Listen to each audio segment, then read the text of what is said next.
নমস্কার, আপনি দেখছেন এবিপি আনন্দ এবং আপনার সঙ্গে আমি সুমন। শুরু করছি আমাদের বিশেষ অনুষ্ঠান প্রতিপক্ষ। আজকের প্রতিপক্ষ অবশ্যই পেনশন এবং বীমা ক্ষেত্রে সংস্কার নিয়ে, কিন্তু তার আগে এই রাজ্যের কয়েকটা গুরুত্বপূর্ণ রাজনৈতিক এবং সামাজিক ঘটনা আপনাদের সামনে রাখব। প্রথমে রাখব আমাদের এই শহরের একজন অত্যন্ত পরিচিত মুখ, একজন নাট্যকর্মী, একজন অভিনেতা বিমল চক্রবর্তীকে প্রহৃত হতে হলো। শুধু তাই নয়, তিনি কেন সংবাদ মাধ্যমে মুখ খুলেছেন, সেই জন্য তিনি যে দফতরে কাজ করতেন, খাদ্য দফতরে, সেখানে কম্পালসারি ওয়েটিংয়ে তাকে পাঠিয়ে দেওয়া হলো। কিসের শাস্তি পাচ্ছেন বিমলবাবু? আজকে আমাদের এই শহরে নাট্যকার, নাট্য পরিচালক, নাট্যকর্মী, অভিনেতা, তার ভেতরে সৌমিত্র চট্টোপাধ্যায় থেকে বিভাস চক্রবর্তী, চন্দন সেন থেকে আরও অনেক নামি দামি ব্যক্তিত্ব আছেন, তারা একাডেমির সামনে জড়ো হয়েছেন।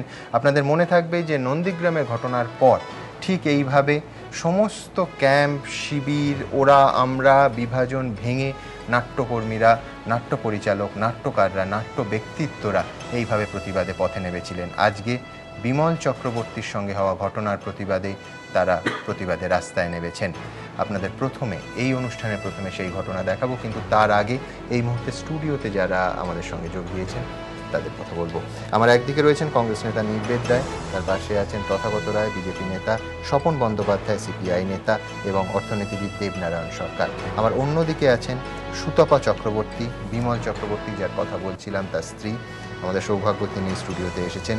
নাট্যকার চন্দন সেন রয়েছেন তার পাশে এবং অর্থনীতিবিদ সুমন মুখোপাধ্যায় রয়েছেন। আমরা শুরুতেই দেখে নেব যে ঠিক কী কারণে প্রহৃত হতে হয়েছিল বিমলবাবুকে, ঘটনাটা দেখে নেব একেবারে শুরুতে।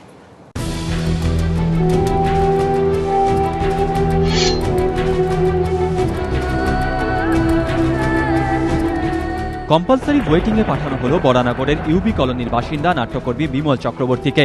1990 সালে রাজ্যের তথ্য ও সংস্কৃতি দপ্তরে যোগ দেন বিমল চক্রবর্তী। তারপর থেকেই ডেপুটেশনে খাদ্য দপ্তরে। 22 বছর পর তাকে খাদ্য দপ্তর থেকে সরানোর সিদ্ধান্ত নিল সরকার। বৃহস্পতিবার তথ্য সংস্কৃতি দপ্তরের পক্ষ থেকে একটি চিঠি ইস্যু করা হয়। খাদ্য দপ্তরের অধিকর্তাকে তথ্য সংস্কৃতি দপ্তরের উপসচিব চিঠিতে লিখেছেন, পরবর্তী নির্দেশ না আসা পর্যন্ত বিমল চক্রবর্তীকে কম্পালসারি ওয়েটিংয়ে পাঠানো হলো। খাদ্য দপ্তর থেকে তাকে তথ্য সংস্কৃতি দপ্তরে ফিরিয়ে নেওয়া হবে। খাদ্য দপ্তর থেকে তাকে অব্যাহতি দেওয়া হোক। শুক্রবার চিঠিটি হাতে পান বিমল চক্রবর্তী। কিন্তু কেন হঠাৎ এই সরকারি সিদ্ধান্ত? বিভিন্ন মহলে প্রশ্ন উঠছে, প্রতিবাদ করেই কি মাসুল গুনতে হলো বিমল চক্রবর্তীকে? কি ঘটেছিল মঙ্গলবার সকালে?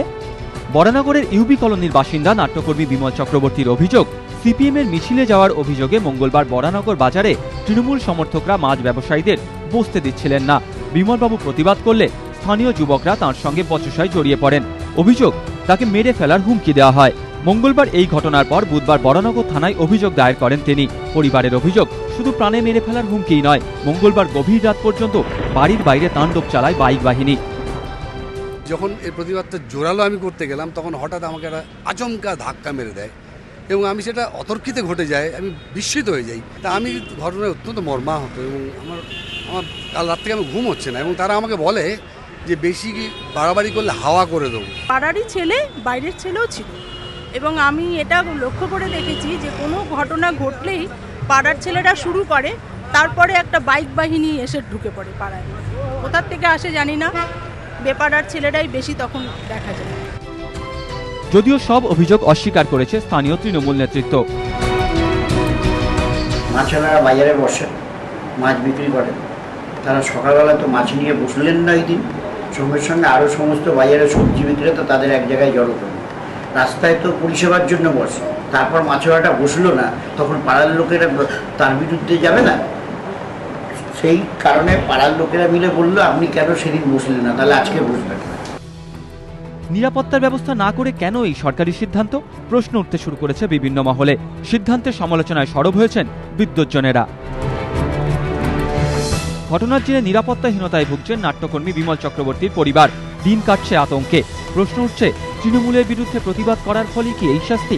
রাজশ্রী দত্তগুপ্ত, এবিপি আনন্দ, কলকাতা। অর্থাৎ বিমলবাবুর হেনস্থা শুধুমাত্র শাসক দলের কর্মী সমর্থকদের হাতে হলো না, তার হেনস্থা হলো সরকারি দফতরে, যে খাদ্য দফতরে তিনি চাকরি করতেন সেখান থেকে কম্পালসারি ওয়েটিংয়ে পাঠানো হলো। সেটা কি শাসক দলের বিরুদ্ধে মুখ খোলার একেবারে সুনির্দিষ্ট প্রতিবাদ? যদি তাই হয়, তার বিরুদ্ধে যে প্রতিবাদ সেটাকেও কুর্নিশ জানাতে হবে, কারণ সেখানে কিন্তু ওরা আমরার কোনো বিভাজন ছিল না। বিভাস চক্রবর্তী থেকে সৌমিত্র চট্টোপাধ্যায়, রুদ্রপ্রসাদ বাবু থেকে চন্দনবাবু, সবাই সেখানে ছিলেন। এবং আপনাদের এই মুহূর্তে যেটা আমি পড়ে শোনাবো সেটা হচ্ছে কবি শঙ্খ ঘোষের অত্যন্ত জোরালো ভাষায় লেখা একটি প্রতিবাদ, শঙ্খবাবুর স্বকীয় ধারায়।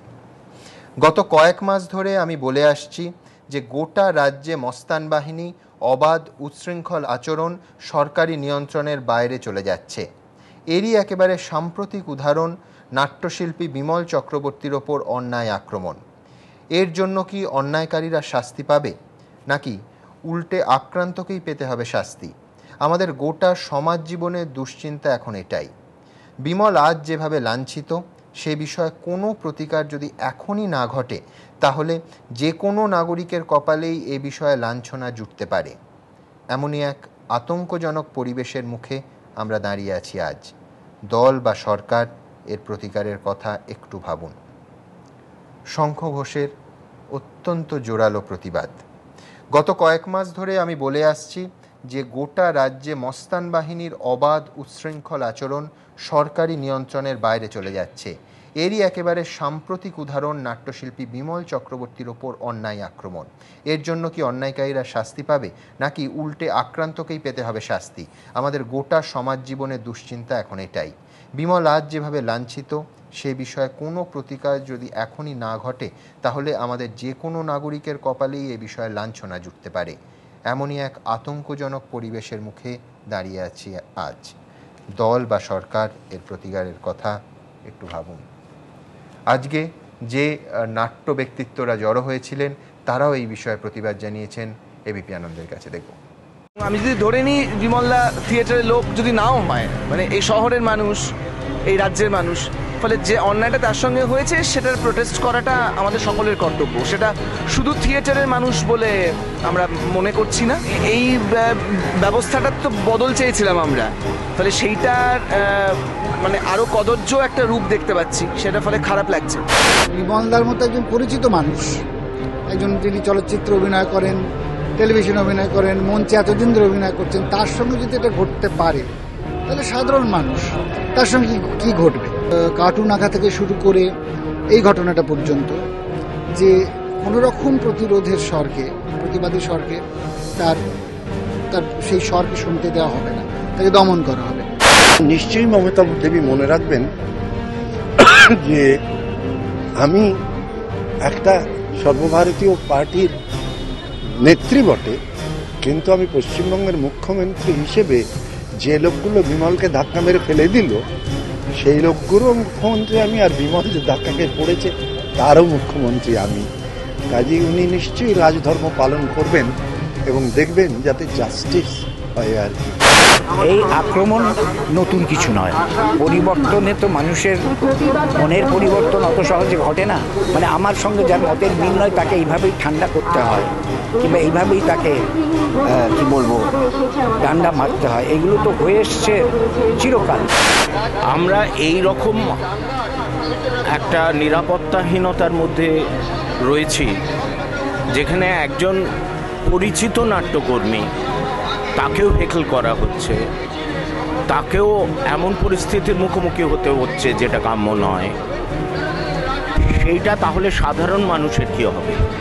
আমি যে কোনো রাজনৈতিক দলের ক্ষেত্রে বলছি, ডান বাম, হলুদ সবুজ গেরুয়া যাই হোক না কেন, কেউ এ ধরনের আচরণ করতে পারেন না। সুতপা দেবী, আপনাকে দিয়ে এই অনুষ্ঠান শুরু করব। এই মুহূর্তে একদিকে তো ঘটনা, তারপরের মানসিক চাপ এবং খাদ্য দফতর যেখানে বিমলবাবু কাজ করেন সেখান থেকে এই কম্পালসারি ওয়েটিং, কিভাবে দেখছেন পরিবারের তরফ থেকে? এবং ঘটনার সময় আপনি উপস্থিত ছিলেন, কিভাবে দেখছেন এই ঘটনা? ভাবতে পেরেছিলেন যে জলটা এত দূর গড়াবে? না, একেবারেই না। কি করে ভাববো? পরিবর্তন চেয়েছিল মানুষ, পরিবর্তন হয়েছে। আমরা তো চেয়েছিলাম আরও সুন্দর, আরও সংস্কৃতিবান একটা সমাজ, কিন্তু এইভাবে যে আঘাত আসবে তা তো বুঝতে পারিনি। বাজারে গিয়ে যখন প্রথম দেখলাম যে ছেলেটির উপরে আক্রমণ করা হচ্ছে, ধাক্কা দিতে দিতে নিয়ে যাওয়া হলো একটা জায়গায়। এই ছেলেটি কি মাছ বিক্রেতা? একজন মাছ বিক্রেতা। ও 1 অক্টোবর মিছিলে গিয়েছিল, তার জন্য 2রা অক্টোবর মানে সিপিএম এর যে জনসভা হয়েছিল হ্যাঁ সেখানে গেছে। যে জনসভা হয়েছিল ওই রানী রাসমণি রোডে, সেখানে গিয়েছিল। ও গিয়েছিল এবং আরও কয়েকজন যারা বাজারে মাছ বিক্রি করে এবং তারা গিয়েছিল। তা ওকে বসতে দেওয়া হবে না, তা স্বাভাবিকভাবেই প্রশ্নটা আমাদের মনে জাগলো যে কেন বসতে দেওয়া হবে না। ও তো ওর স্বাধীনতা আছে একটা মত প্রকাশের, প্রত্যেকটা মানুষেরই যেটা থাকে। তা সেটাই আমরা বলেছিলাম যে ওর স্বাধীন মতামত ও গণতান্ত্রিক অধিকারের জোরেই ও গিয়েছে মিটিংয়ে, তাহলে ওকে কেন বসতে দেওয়া হবে না। তখন ওরা বলল যে না, কালকে বসেনি, ভীষণ অসুবিধে হয়েছে, আজকে ওকে বসতে দেওয়া হবে না।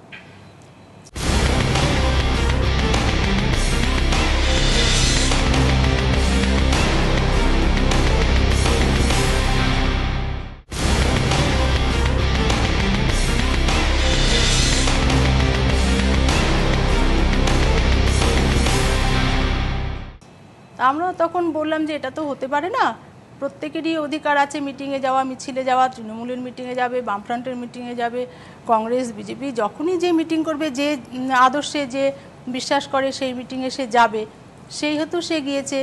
তো এটা কীরকম, ধরুন যে ওর অসুস্থতা হতে পারে, বা আমি বা প্রত্যেক দিন তো মাছ কিনি না, সেদিনও তো ওর অসুবিধা হয়, তো সেটা ওরা মানতে রাজি নয়। ওই ছেলেটির নাম নবকুমার পাখিরা, ওকে বলা হলো যে মুচি লেখা দিতে যে আর কোনোদিনও ও মিটিং মিছিলে যাবে না। তো সভাপতি সেটা দিতেও রাজি হয়নি, ও বলেছে না, আমি আবার মিটিংয়ে যাব, মিছিলে যাব, আমাকে কেন মাছ বিক্রি করতে দেওয়া হবে না। তো এরকমই কথোপকথন চলছিল, ওরা উত্তেজিত হচ্ছিল। এবং আমাদের পাড়ার থেকেও বামফ্রন্টের শাখা সম্পাদক চঞ্চল মৈত্র ছিল, নাগরিক কমিটির সেক্রেটারি ছিল হিমাদ্রি দাস, এবং আমাদের পাড়াটা খুব শৃঙ্খলাপূর্ণ শান্তিপূর্ণ পাড়া। কারোর কিছু হলে সেখানে দলমত নির্বিশেষে প্রত্যেকে যায়, প্রত্যেকে তার পেছনে দাঁড়ায়, সেখানে কোনো কালার থাকে না, কে কোন সবুজ লাল নীল কিচ্ছু থাকে না, সবাই সেভাবেই যায়। সেদিনও সেভাবেই তারা গিয়েছে এবং প্রত্যেকে নিন্দা করেছে। ওই গুটি তারপরে কি হলো ঘটনাটা ছেলে ছাড়া। তারপরে আমি ওখানে ছিলাম এবং সবাই ছিল, কিছুক্ষণ বাদে বিমলও এলো, এবং বিমল ঢোকার সঙ্গে সঙ্গেই মানে নাটক, এই মানে কি বলবো আপনাদের সামনে, আমার বলতেও খুব খারাপ লাগছে। প্রথমেই ওকে বলা হলো এই মালটা, এই দেখ এই মালটা এসেছে, এবং তারপরে যেগুলো বলেছে সেগুলো আর আমি আপনাদের সামনে বলতে পারবো না, অশ্রাব্য গালাগালি। তারপরে বলা হলো নাটক করতে এসছেন, আপনি এখানে নাটক করতে এসছেন, এই বলে ওকে ধাক্কাধাক্কি শুরু করে দিল। তারপরে সবাই যারা ছিল তারা যাতে ধাক্কাটা আর বেশি জোর না হয় সেই জন্য ওকে সরিয়ে নিয়ে এসছে। তারপরে ও বলল যে তোরা যে এটা করছিস, আজকে বামফ্রন্টের মিছিলে ও গিয়েছে বলে করছিস, কালকে আবার তৃণমূল মিছিল করবে, সেখানে যারা যাবে, বিজেপি যারা মিছিলে যাবে, তাদের সাথেও তো তোরা এরা করবি, পরে তো অন্য একটা সরকার আসবেই, তখনও তো এই সংস্কৃতিটাই চলবে, তখন তোরা কি করবি। তখন বলছে তখন আপনি হাওয়া হয়ে যাবেন। তখন ও বললো হাওয়া যদি হয়ে যায় তুই আমাকে এখনই হাওয়া করে দে। হ্যাঁ, তার এইরকমই কথাবার্তা হয়েছে। তারপরে যাই হোক, পরে ছেলেটিকে ধাক্কাধাক্কি হয়, সেখান থেকে আমাদের পাড়ার সবাই ছিল, ওকে নিয়ে এসছে, ওদেরও থামিয়েছে, যেটা করিস না, ওরা পাড়ারই ছেলে। এটাই খুব খারাপ লেগেছে যে আজকের ঘটনা যেভাবে খাদ্য দপ্তর থেকে ওনাকে চিঠি দেওয়া হলো, সেটার কোনো কারণ বলা হয়েছে না। এই ব্যাপারটাতে আমি এখনো পর্যন্ত কিছু শুনিনি, ওর কাছ থেকে আমি কিছু শুনিনি। আমি এই যে প্রতিবাদ সভাটা হলো ওখান থেকেই যতটুকু শুনেছি জেনেছি, এছাড়া আমি আর কিছু শুনিনি এখনো পর্যন্ত।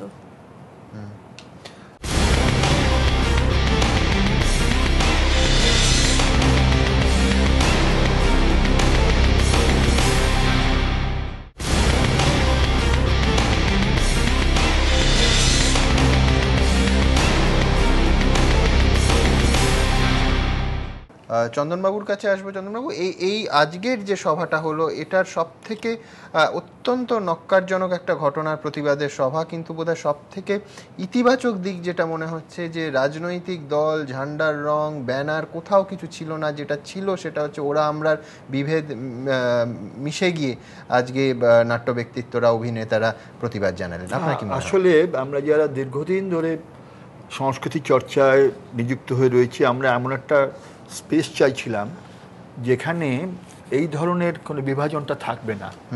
আমরা মনে করছিলাম যেভাবে শাসকরা, সে শাসকের যে রঙই হোক না কেন, তারা মাঝে মাঝেই মত প্রকাশের স্বাধীনতাকে উপর আক্রমণ করেন, তাদের পছন্দসই কথা না হলে যেভাবে তারা তেড়ে আসেন, অনিবার্যভাবেই সেটা শেষ রাজনৈতিক কর্মীদের উপরই নয়, সাংস্কৃতিক কর্মীদের উপর এই আঘাতটা আসবে। চারপাশের ঘটনাবলী আমাদের সেই আতঙ্ককে আরও বাড়িয়ে দিচ্ছিল। তবে এটা একটা ঘটনা যে কলকাতা এবং তার পাশাপাশি অঞ্চলে সম্ভবত এটাই প্রথম, মানে আমার জানা ঘটনা, যেখানে নাট্যকর্মী, পরিচিত নাট্যকর্মী যারা আক্রমণ করেছেন তারা জানেন এই ছেলেটি নাটক করে, তারা জানেন অভিনয় করে, তার পরিচিত মুখ, সিরিয়াল বা সিনেমাতেও তাকে দেখা যায়, জেনে শুনেই তাকে আক্রমণ করা হয়েছে। তার ফলে আমরা চেয়েছিলাম যে এমনভাবেই আমরা মিটিংটা ডাকি যে মিটিংটায় সব মানুষ আসুন, প্রতিবাদটা করুন। এবং আমি খুব আনন্দিত যে আমাদের হাজার রকম দুর্দশার মধ্যেও আজকে একটা সমবেত কণ্ঠস্বর আমরা শুনতে পেয়েছি যে না, এরা যদি চলতে পারে না, এইভাবে চলতে পারে না, এইভাবে চলতে পারে না। আর শঙ্খদার বিষয়টা আমার একটু বলার আছে। শঙ্খদার সঙ্গে যখন আমরা যোগাযোগ করি, আমাকে শঙ্খদা বললেন যে আমার শরীর খুব খারাপ, আমি যদি একটু শরীর ভালো হতো আমি যেতাম, তবে আমি এটা খুব নিন্দা করি। তখন আমি বললাম কাউকে পাঠাই, আপনি একটা আপনার ভাষাটা, প্রতিবাদটা আপনি লিখে পাঠান।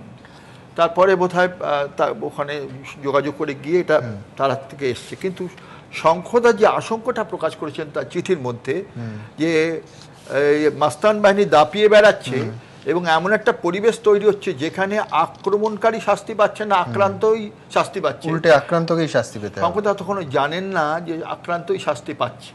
ও তখন উনি জানেন না? না, এই ঘটনাটা তখন জানা হয়নি তার। তিনি যখন লিখছেন তখনও জানি না, আমরাও তো জানি না, আমরা তো পরে এটা জানতে পারলাম। রুদ্রপ্রসাদ সেনগুপ্ত এসে আমাদের মিটিংয়ে বললেন যে আজকে এইরকম একটি ঘটনা ঘটেছে যে আক্রান্ত যে তাকেই শাস্তি দেওয়া হচ্ছে, তাকে একটা ইট ইজ টেন্টামাউন্টস টু পানিশমেন্ট এই চাকরি হিসেবে। আমার নিজের মনে হচ্ছে যদি আমরা এখন এটার বিরুদ্ধে রুখে না দাঁড়াই তাহলে আরও বড় বিপর্যয় সংস্কৃতি ক্ষেত্রে হয়। তবে আমি এটাও আবার বিশ্বাস করি সংস্কৃতি ক্ষেত্রটা তো সামাজিক ক্ষেত্রের বাইরে নয়, বিচ্ছিন্ন নয়।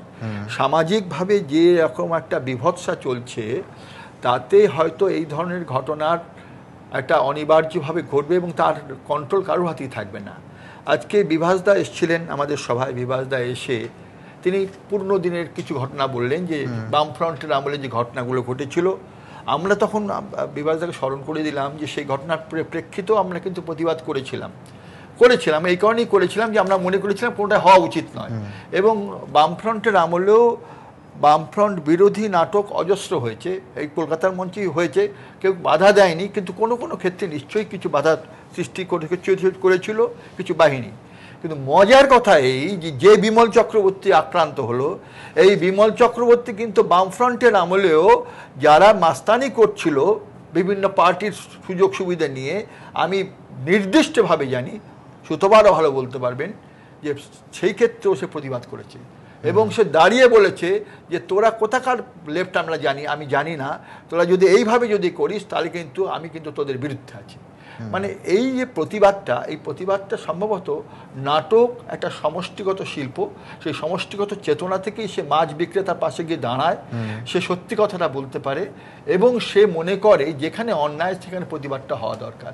আমার মনে হয় সেই স্পেস থেকে দাঁড়িয়ে, সেই জায়গায় দাঁড়িয়ে আজকের যে সভাটা, প্রতিবাদ সভাটা, সেই সভাটা একটা চেতাবনী দিচ্ছে যে সরকার বা শাসক যারা আছেন তারা অনুগ্রহ করে এমন একটা ব্যবস্থা নিন, তাদের সমর্থকের নাম, তাদের সমর্থক হিসেবে পরিচয় দিয়ে যারা যে কাজগুলো করে বেড়াচ্ছেন এই দুষ্কৃতীদের হাত থেকে তারা আমাদের সমাজকে একটু বাঁচান। আমরা যাতে মুক্তভাবে স্বাধীনভাবে কাজ করতে পারি, থিয়েটার করতে পারি, নাটক করতে পারি, গান গাইতে পারি, এই ব্যবস্থাটা করুন।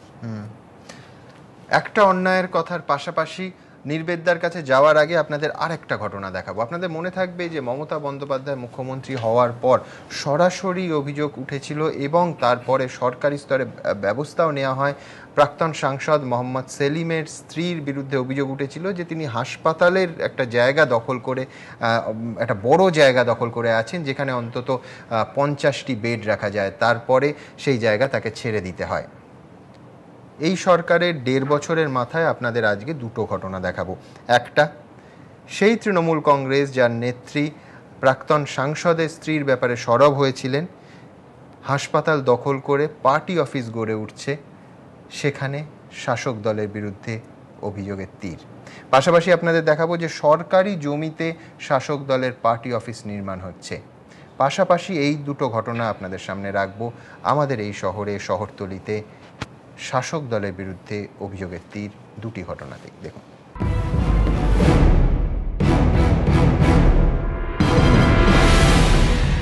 সরকারি জমি জবরদখল করে পার্টি অফিস তৈরির অভিযোগ সিপিএম এর বিরুদ্ধে বারবার উঠেছে। একাধিকবার সরব হয়েছে তৃণমূল। এমনকি চিত্তরঞ্জন শিশু সদনে সিপিএম নেতা মোহাম্মদ সেলিমের স্ত্রী ঘর দখল করে রয়েছেন বলে অভিযোগ উঠেছিল। সেই খবর সম্প্রচারিত হয়েছিল এবিপি আনন্দে। সরব হয়েছিলেন মমতা বন্দ্যোপাধ্যায়ও। এরপরে মোহাম্মদ সেলিমের স্ত্রীকে ঘর ছাড়ার নোটিশ দেয় হাসপাতাল কর্তৃপক্ষ। চাপে পড়ে তড়িঘড়ি ঘর ছাড়তে বাধ্য হন সিপিএম নেতার স্ত্রী। এবার হাসপাতালে জবরদখলে সেই অভিযোগে কাজ করায় খোদ মুখ্যমন্ত্রীর দল। মাসখানেক আগে ভবানীপুরের রামরিক দাস হরলালকা হাসপাতাল পরিদর্শনে গিয়ে মুখ্যমন্ত্রী ঘোষণা করেন পরিষেবার উন্নতির জন্য হাসপাতাল ভেঙে পুনর্নির্মাণ করা হবে। অভিযোগ, সেই ঘোষণার 1 মাস না কাটতেই হাসপাতালের উন্নয়নে কাজ 1 ফোঁটাও না এগোলেও হাসপাতালের ভেতর গজে উঠেছে তৃণমূলের পার্টি অফিস। অভিযোগ, শুধু জবরদখল করে পার্টি অফিস তৈরি নয়, সেখানে দেখা যাচ্ছে বহু তৃণমূল নেতাকে। এই বিষয়ে প্রশ্ন করা হলে তৃণমূল নেতারা অবশ্য কেউই ক্যামেরার সামনে মুখ খুলতে চাননি। তাদের বক্তব্য, এটা পার্টি অফিস নয়, কর্মী সংগঠনের দপ্তর, তাই অনুমতির প্রয়োজন নেই। কিন্তু অফিসের গায়ে অবশ্য কোনো কর্মী সংগঠনের নাম নেই, বদলে জলজল করছে তৃণমূল কংগ্রেসের নাম। হাসপাতালের সুপার নিখিল রঞ্জন রায় জানিয়েছেন, হঠাৎ করে অনুমতি না নিয়ে পার্টি অফিস তৈরি হয়েছে, বিষয়টি তিনি স্বাস্থ্য দপ্তরের কাছে জানিয়েছেন। স্বাস্থ্য দপ্তরের মুখপাত্র অসিত বিশ্বাসের বক্তব্য, তিনি বিষয়টি নিয়ে খোঁজ খবর নেবেন। সরকারি জমি দখল করে তৃণমূলের পার্টি অফিস নির্মাণের অভিযোগ উঠেছে পাটুলিতেও। 4 নম্বর ঝিল সংলগ্ন এই জমিটি সরকারিভাবে লিজ দেওয়া হয়েছে পাটুলির একটি মৎস্যজীবী সমবায় সমিতিকে। কিন্তু অভিযোগ, কয়েক মাস আগে থেকে ঝিলের পাশে এই বেআইনি নির্মাণ শুরু হয়।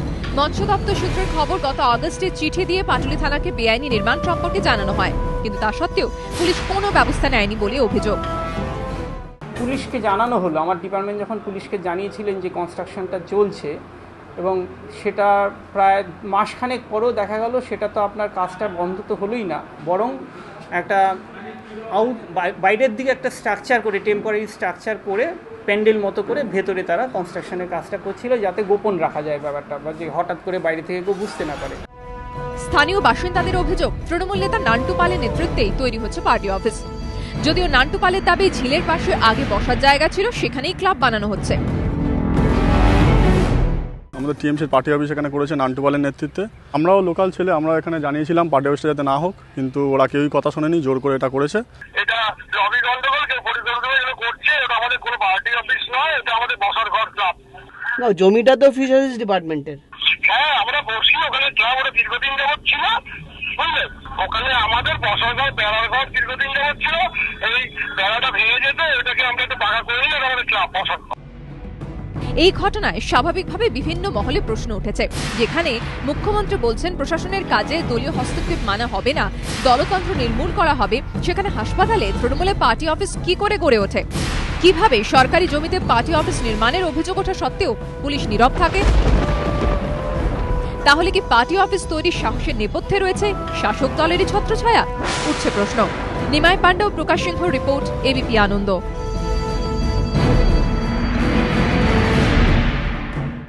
নিবেদিতা, পাশাপাশি এই ছবিগুলোকে যদি রাখি, একদিকে বিমল চক্রবর্তী, একদিকে সরকারি জমির ওপর পার্টি অফিস গড়ে ওঠা, হাসপাতাল দখল করে গড়ে ওঠা, এবং সরকারি জমির ওপর যেখানে পার্টি অফিস দখল হচ্ছে, পুলিশের কাছে, পাটুলি থানা পুলিশের কাছে অভিযোগ দিচ্ছে। ঠিক একইভাবে বামফ্রন্ট আমলের সময় যেরকম কোনো পুলিশের ঘাড়ে এতগুলো মাথা ছিল না যে শাসক দলের বিরুদ্ধে ব্যবস্থা নেওয়া যায়, এক্ষেত্রেও পুলিশ নীরব দর্শক। একটা জিনিস বলতে হবে সুমন, সেটা হচ্ছে যে আজকে আমার খুবই একটা ব্যাপারে ভালো লাগছে যে যেটা সমস্ত দলমত নির্বিশেষে অন্তত পক্ষে সমস্ত নাট্যকর্মীরা জড়ো হয়ে প্রতিবাদ করেছেন। ছোটবেলায় আমাদের একটা জিনিস ব্রাত্য বসু বাদ আছে, বড় একজন নাট্যকর্মী বলছে। তো ঘটনা হচ্ছে, আসবেন হয়তো, ঘটনা হচ্ছে এই যে আমরা আশা করছি আসবেন নিশ্চয়ই, বোধোদয় যার যে কোনো সময় তো যে কোনো মানুষের হবে, এটাই আশা রাখবো। এখন প্রশ্ন হচ্ছে, আমাদের ছাত্রাবস্থায় একটা বই তখন খুব পরিচিত ছিল, গড দ্যাট ফেল্ড, বাংলা করা হয়েছিল বোধহয় পরাভূত দেবতা বলে, তারাশঙ্কর বোধহয় করেছিল। আদ্রে জিদ, আর্থার কোয়েসলার থেকে শুরু করে রিচার্ড রাইট, ইগনেসিও সেলন, এরা সবাই, লুই ফিশার, এরা সমস্ত এই যে প্রতিবাদের ভূমিকা দলমত নির্বিশেষে, ইভেন স্পেনে সিভিল ওয়ারের সময় যে সমস্ত শিল্পীরা তুলি ছেড়ে দিয়ে এসে রাইফেল তুলে নিতে বাধ্য হয়েছিলেন, তারা মারা গেছিলেন। তুলিটাই তারা চালাতে জানতেন, রাইফেলটা জানতেন না। কিন্তু আজকে মুশকিল হচ্ছে যে প্রতিবাদটা ধীরে ধীরে ধীরে ধীরে যে জায়গায় আস্তে আস্তে আস্তে আস্তে করতে বাধ্য হচ্ছেন বিভিন্ন মানুষ, বিভিন্ন পেশার বিভিন্ন নাট্যকর্মীরা বিশেষ করে, এতে সংশয়টা কিন্তু উল্টো দিক দিয়ে ঘনাচ্ছে। উল্টো দিক দিয়ে মানে শুধু যদি নাট্যকর্মীদের উপর এরমভাবে আক্রমণ হতো, বা শঙ্খবাবু যেটা বলেছেন, আমি অত্যন্ত শ্রদ্ধার সঙ্গে তার সঙ্গে একটু যোগ করতে চাইছিলাম, যে উনি বলছিলেন যে মস্তান বাহিনীর ব্যাপারটা সরকারের ক্ষমতার বাইরে চলে যাচ্ছে, মানে বোধহয় নয়, উনি বোধহয় নিয়ন্ত্রণের বাইরে, বোধহয় নয়, আসলে বোধহয় সরকারের মদতে হচ্ছে ব্যাপারটা, সেইখানেই দাঁড়াচ্ছে। তা না হলে কিন্তু পরের চিঠিটা ইস্যুড হয় না।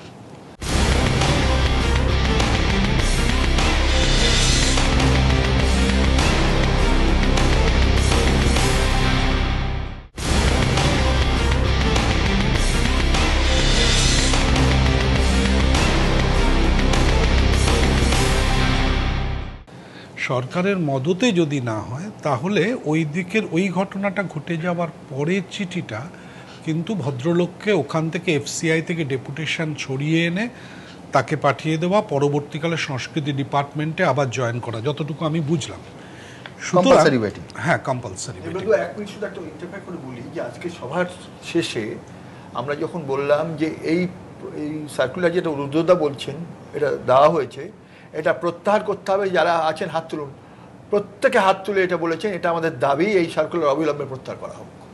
আচ্ছা, আপনারা ব্রাত্য বসুকে যোগাযোগ করেছিলেন? না, আমরা কাউকে ব্যক্তিগতভাবে যোগাযোগ করি, ওনারা জেনারেল একটা কল দিয়েছিলেন, সবাইকে কল দিয়েছিলেন।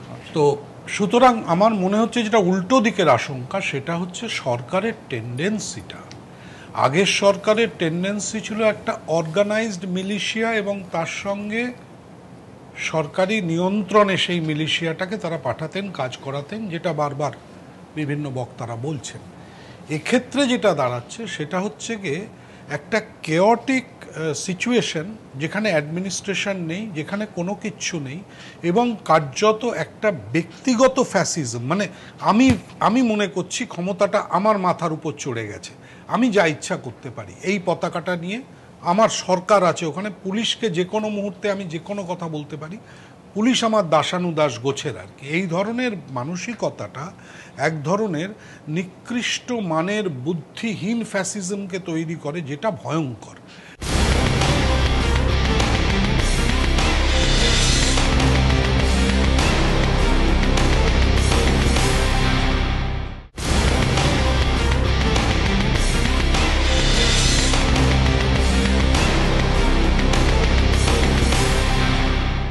যেদিকে আস্তে আস্তে গতিটা যাচ্ছে, কারণ আপনি লক্ষ্য করে দেখবেন যে একটা ইঙ্গিতপূর্ণ হবে, তো শিন্ডলার্স লিস্টের ব্যাপার না, ব্যাপারটা হচ্ছে একটা ইঙ্গিত হবে যে এই কারণে এই কথাগুলো বললে বিরোধী, তা নয়।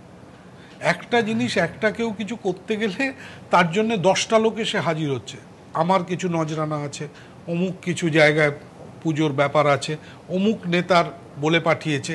এই যে ব্যাপারটা, এটা একটা কমপ্লিট রাজারহাটে কাজ বন্ধ হয়ে গেছে সিন্ডিকেটের অত্যাচারে, আজকেই আমরা খবর একদম।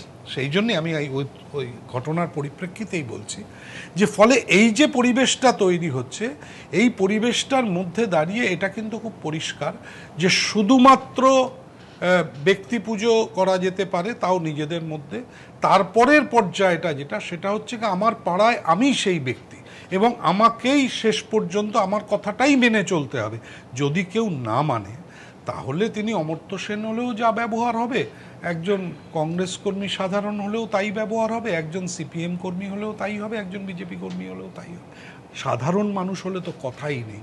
আমি তো অবাক হয়ে যাচ্ছি। আমার ভালো লাগলো এই জন্যে, কিছু সাধারণ মানুষ গ্রামে গ্রামান্তরে তারা এই অত্যাচারের যারা শিকার হচ্ছেন, তারা হয়তো আজকের এই আমাদের এই অনুষ্ঠানে তোমার যে এই যে জায়গাটা, এটা দেখে হয়তো তারা মনে করবেন আমাদের পাশেও কিছু মানুষ এক সময় কল দিলে দাঁড়াবেন, তাদের পাশে তো দাঁড়াবার লোক নেই। ওনার কলে আজকে অতগুলো মানুষ এসছেন এবং বিশিষ্ট মানুষরা এসছেন, যাদের কাউকে ফেলে দেওয়ার নয়। এইটাও কি ভিত্তি থাকবে শেষ পর্যন্ত যে ওই বিশিষ্ট মানুষদের বক্তব্যেরও একটা বৈশিষ্ট্য আছে, সেটা অন্তত সরকার মানবেন?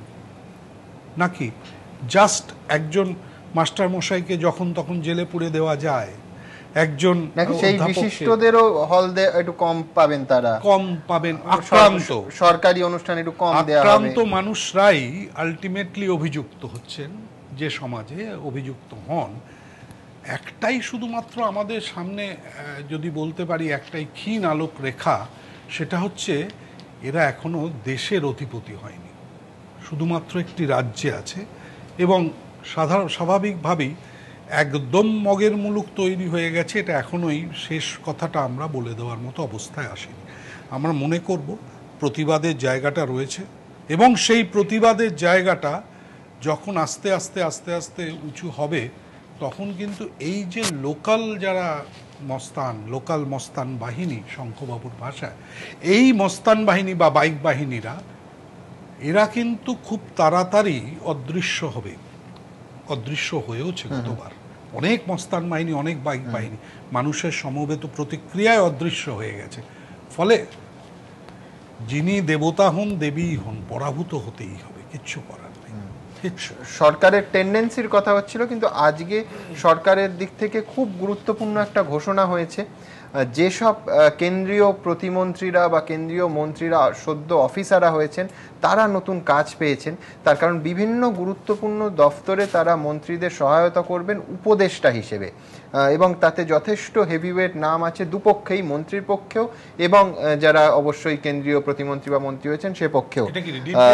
ডিপার্টমেন্ট করলো নির্বেদার এই রসিকতা প্রায় একই সুরে বিরোধী দলনেতা সূর্যকান্ত মিশ্রও বলেছেন পুনর্বাসন।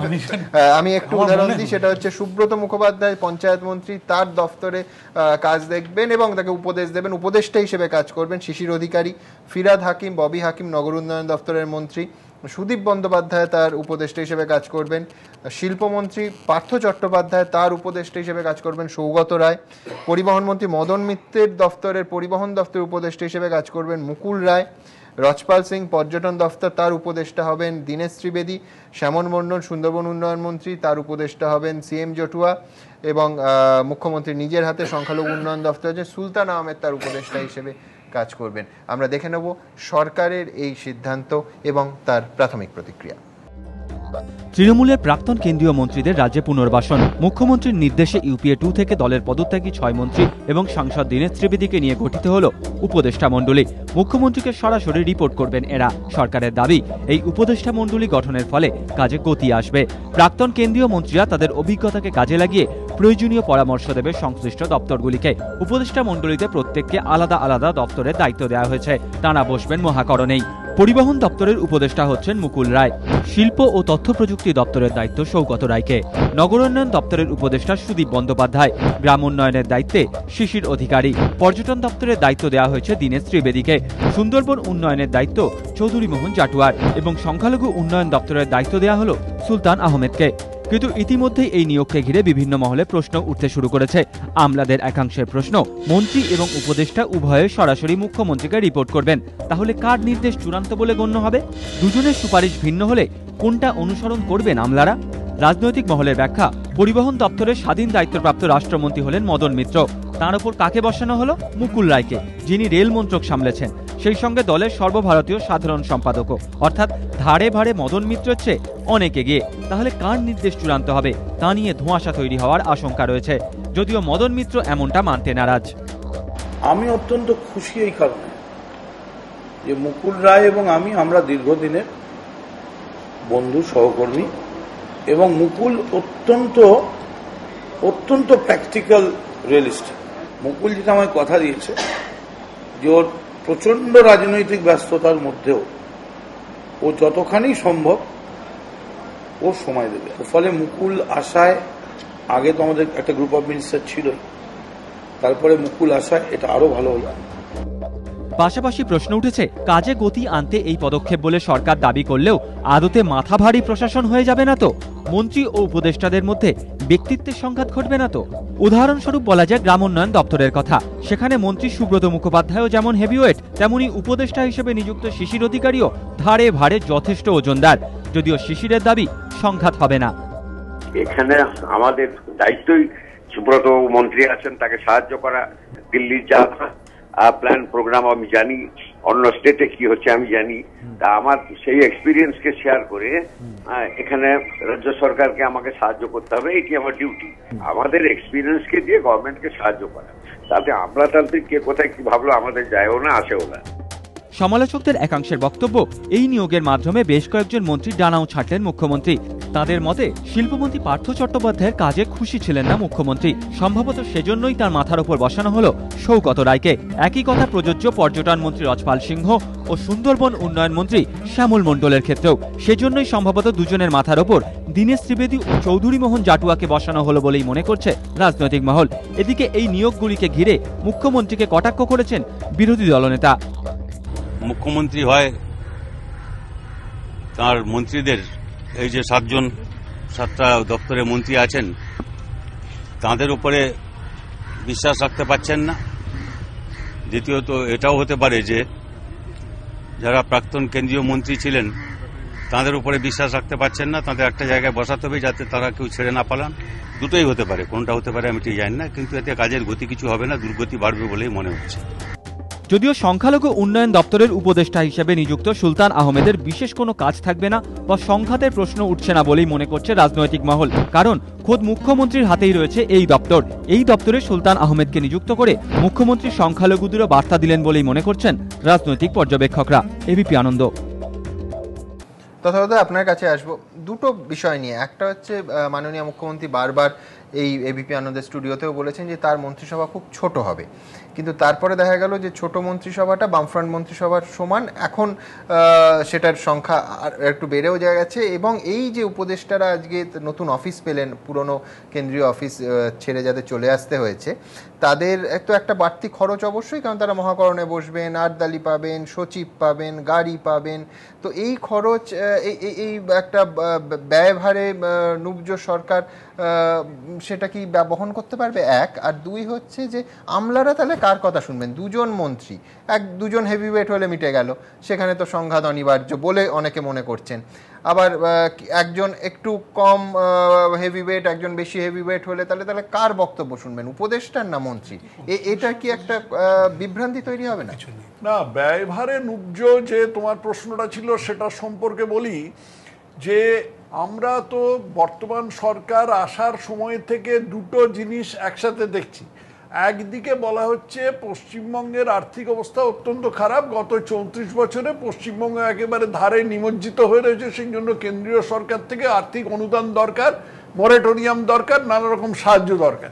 অন্যদিকে হাত খুলে বিতরণ করে যাওয়া হচ্ছে, যারা মদ খেয়ে চোলাই খেয়ে মরে গেল তাদের পরিবারদের 2 লক্ষ টাকা করে দেয়া হবে, ইমামদের ভাতা দেয়া হবে, মুয়াজ্জিনদের ভাতা দেওয়া হবে, নানা রকম, মানে পুরো ঠাকুর রামকৃষ্ণদেব যেমনি কল্পতরু হয়েছিলেন সেরকম কল্পতরুর মতন একটা পরিগ্রহ করেছেন, চেহারা পরিগ্রহ করেছেন আমাদের মাননীয় মুখ্যমন্ত্রী।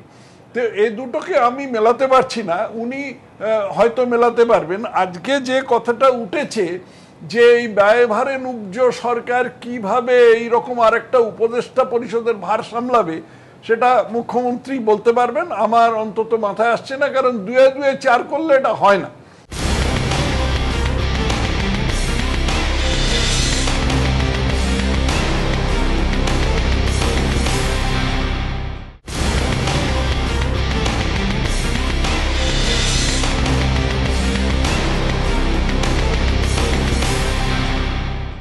যে সরকার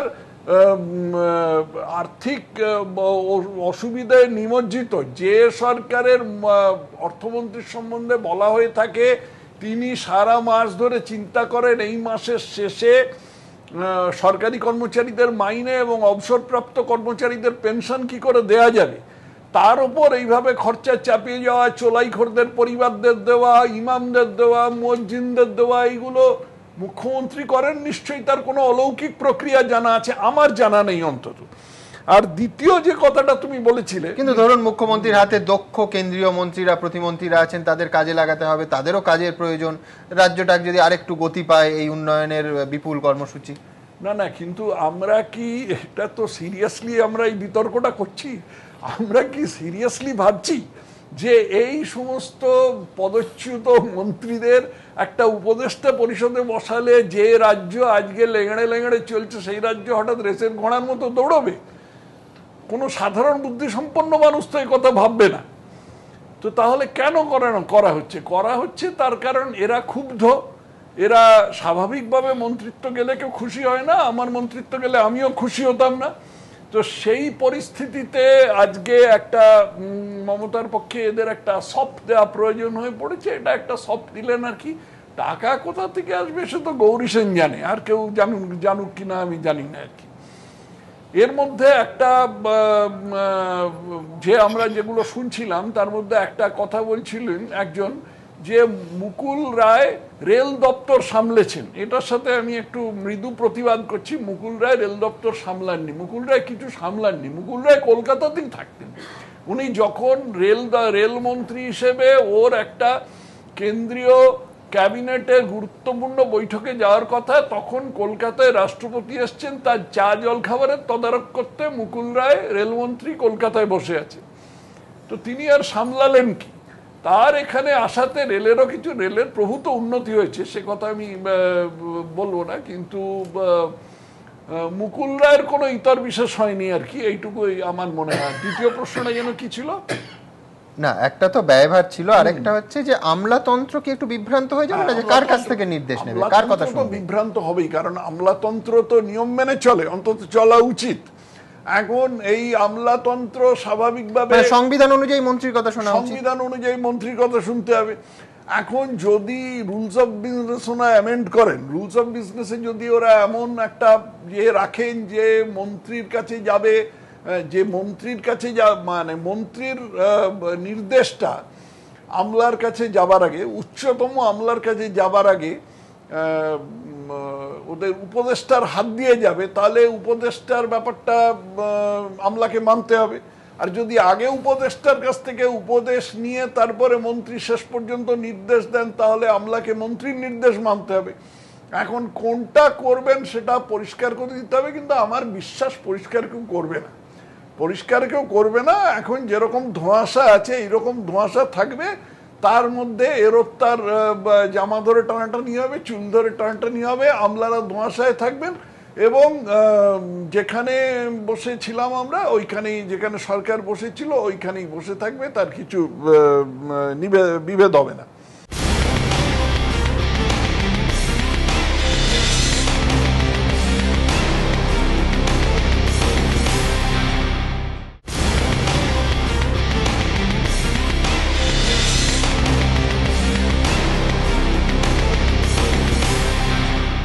আমি কি এই প্রসঙ্গে ওই আগের প্রসঙ্গটায় আসতে পারি, অর্থাৎ বিমল চক্রবর্তীর যে এই হেনস্থা হলো, এর থেকে একটা জিনিস প্রমাণ হচ্ছে যে এই বর্তমান সরকার। তার আগে দর্শকদের আমি জানাতে চাইবো আরেকটা ঘটনা আমাদের সামনে এই মুহূর্তে আসছে। কোলাঘাট তাপবিদ্যুৎ কেন্দ্রে C2 একটা নাট্য উৎসবের আয়োজন করেছিল, সেখানে INTTUC তৃণমূল কংগ্রেসের যে শ্রমিক সংগঠন তারা জানিয়েছে যে সেই নাট্য উৎসবে যদি হামলা হয় তার দায় তারা নেবে না। এই বলার পর এই নাট্য উৎসবের যে আয়োজন সেখান থেকে সিটু পিছিয়ে এসেছে কোলাঘাট তাপবিদ্যুৎ কেন্দ্রে। তথাকথা আমি যে কথাটা বলছিলাম যে বিমল চক্রবর্তীকে যেভাবে হেনস্থা করা হয়েছে, একবার মস্তানদের হাতে এবং তারপরে সরকারি একটা হুকুম পার্টি, আমি এর তীব্র প্রতিবাদ তো করছি, তার সঙ্গে একটা জিনিস আমি বলছি যে বর্তমান সরকার সিপিএম সরকারের প্রতিটি পদক্ষেপে একেবারে ইন টোটো মেনে চলছে, প্রতিটি পদক্ষেপ মেনে চলছে। সিপিএম যা যা করেছিল বর্তমান সরকার তাই করেছে। বস্তুত একসময় কংগ্রেসের একটু পদস্খলন হয়েছিল কেন্দ্রীয় স্তরে যখন জরুরি অবস্থা ছিল। একটা উদাহরণ খালি দিই, কিশোর কুমার একবার সঞ্জয় গান্ধীর বিরোধিতা করেছিলেন বলে কিশোর কুমারের নাম সমস্ত সরকারি অনুষ্ঠান থেকে কেটে দেওয়া হয়েছিল। সেই রকম বলা হয় তার ইনকাম ট্যাক্স দফতরকে তার বিরুদ্ধে নানা তদন্ত করতে লাগিয়ে দেওয়া হয়েছিল। অনেক পুরনো কথা, আমি খালি এই হিসেবে বললাম, একটা দৃষ্টান্ত হিসেবে বললাম। সিদ্ধার্থ শঙ্কর আমলে যে উৎপল দত্ত সহ টানতে টানতে চুলের মধ্যে টানতে টানতে বাইরে নিয়ে যাওয়া এই ঘটনাটা এটা হয়েছিল। হ্যাঁ আমি জানি, আমি শুনেছি। হয়তো হয়নি, ওই দুঃস্বপ্নের নগরীটা বলছিলেন, এটা হয়েছিল, এটা লিখিত ঘটনা একটা হয়েছিল। সেটা হচ্ছে যে এটা বোধহয় ঠিক নয়, মানে চুলের মুঠিটা ঠিক নয়, প্রতিবাদটা ঠিক। হ্যাঁ প্রতিবাদ হয়েছিল, এটা ঠিক না, এটা টানতে টানতে নিয়ে যাওয়া হয়েছিল। তাপসদার চশমা পড়ে গিয়েছিল, চুল বিশেষ ছিল না তখন, ধরবেন আর কোথাও। কিন্তু আজকে যেটা আমরা বলছি সেটা হলো যে এই ধরনের ফ্যাসিস্ট আক্রমণ, ফ্যাসিজম আর কমিউনিজম তো পরস্পরের এপিটোপিট ছাড়া, একই মুদ্রার এপিটোপিট ছাড়া কিছু নয়। অতএব কমিউনিস্ট আমলে আমরা দেখেছি এই ধরনের জিনিস কলকাতায় কম হতো। বুদ্ধিমান পার্টি তো, ওরা বুদ্ধিমান এবং সংগঠিত পার্টি, ওরা কলকাতায় করতেন না, ওরা গ্রামাঞ্চলে করতেন, হুগলি বা আরামবাগ ওই সমস্ত অঞ্চলে। কারণ মুখ খোলার ক্ষমতা ছিল না সিপিএম এর বিরুদ্ধে। বাইক বাহিনীর সঙ্গে সঙ্গে এসে হাজির হয়ে যেত এবং সাধারণত খুনই করে দিত আর কি, ওখান থেকে কোনো খবরও বেরোতো না। মানে মানুষের মাথার খুলি নিয়ে ফুটবল খেলেছেন একজন সিপিএম এর লোকাল কমিটির সম্পাদক বা জোনাল কমিটির সম্পাদক, এই খবরও আমার কাছে আছে। যাই হোক, আর তবু সিপিএম এর ব্যাপারটা একবার কলকাতায় এসে পড়েছিল। আমরা দেখেছি সন্তোষ ভট্টাচার্যকে কিভাবে হেনস্থা করা হয়েছিল। এইরকম একজন সর্বজনমান্য ব্যক্তি, যাকে যথাযথভাবে কলকাতা বিশ্ববিদ্যালয়ের উপাচার্য মনোনীত করা হয়েছিল, তিনি উপাচার্য পদে যাতে একদিনও কাজ করতে না পারেন সেই জন্য সিপিএম কি করেছে, সেইটার প্রতিফলন আমরা আজকে দেখছি এইখানে বর্তমান সরকারের সাথে। একটা কথা আমার মনে পড়ছে, এই রামরিক হাসপাতাল থেকে ঢিল ছোঁড়া দূরত্বে ভবানীপুর থানায় যে ঘটনা কোশ্মিনকালে ভারতবর্ষে কোথাও ঘটেনি।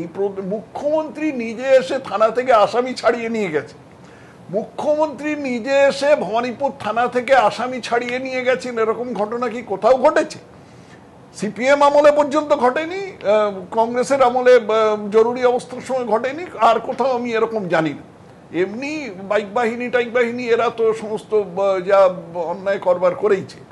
তো এই জিনিস চলছে। এবং এর পাশে আরেকটা পজিটিভ জিনিসও রাখুন যে এই কয়েক মাস আগে এই ভবানীপুরের রামরিকদাস সরলালকা হাসপাতালে মুখ্যমন্ত্রী নিজে গেছেন এবং সেখানে ঘোষণা করেছেন যে পরিষেবার জন্য হাসপাতাল ভেঙে পুনর্নির্মাণ করা হবে, এই ঘোষণা করেছেন। তার পাশে রাখুন যে নির্মাণ হলো, কিন্তু নির্মাণ হলো পার্টি অফিস। না, কিন্তু ঘোষণা একটা জিনিস, আর কি রূপায়ণ হলো তার সেটা আর সেটাই বললাম, রূপায়ণ হলো তৃণমূলের পার্টি অফিস, রূপায়ণ হলো তৃণমূলের পার্টি অফিস, সেটাকে অন্য নাম দিয়ে চুনকাম করে দেওয়া হলো।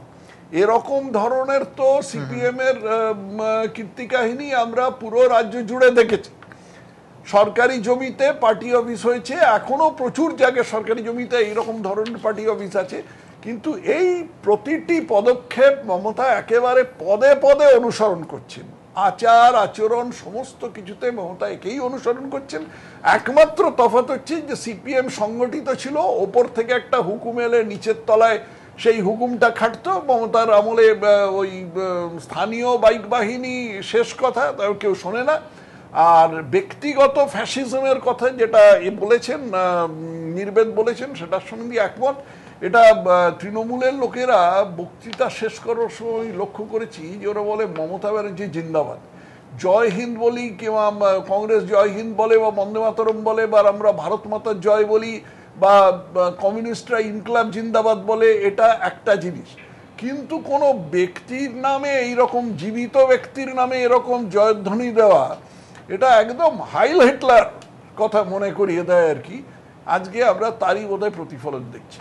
আমরা আমাদের পরবর্তী ইস্যুতে ঢুকবো, অবশ্যই পেনশন এবং বিমার বিষয়।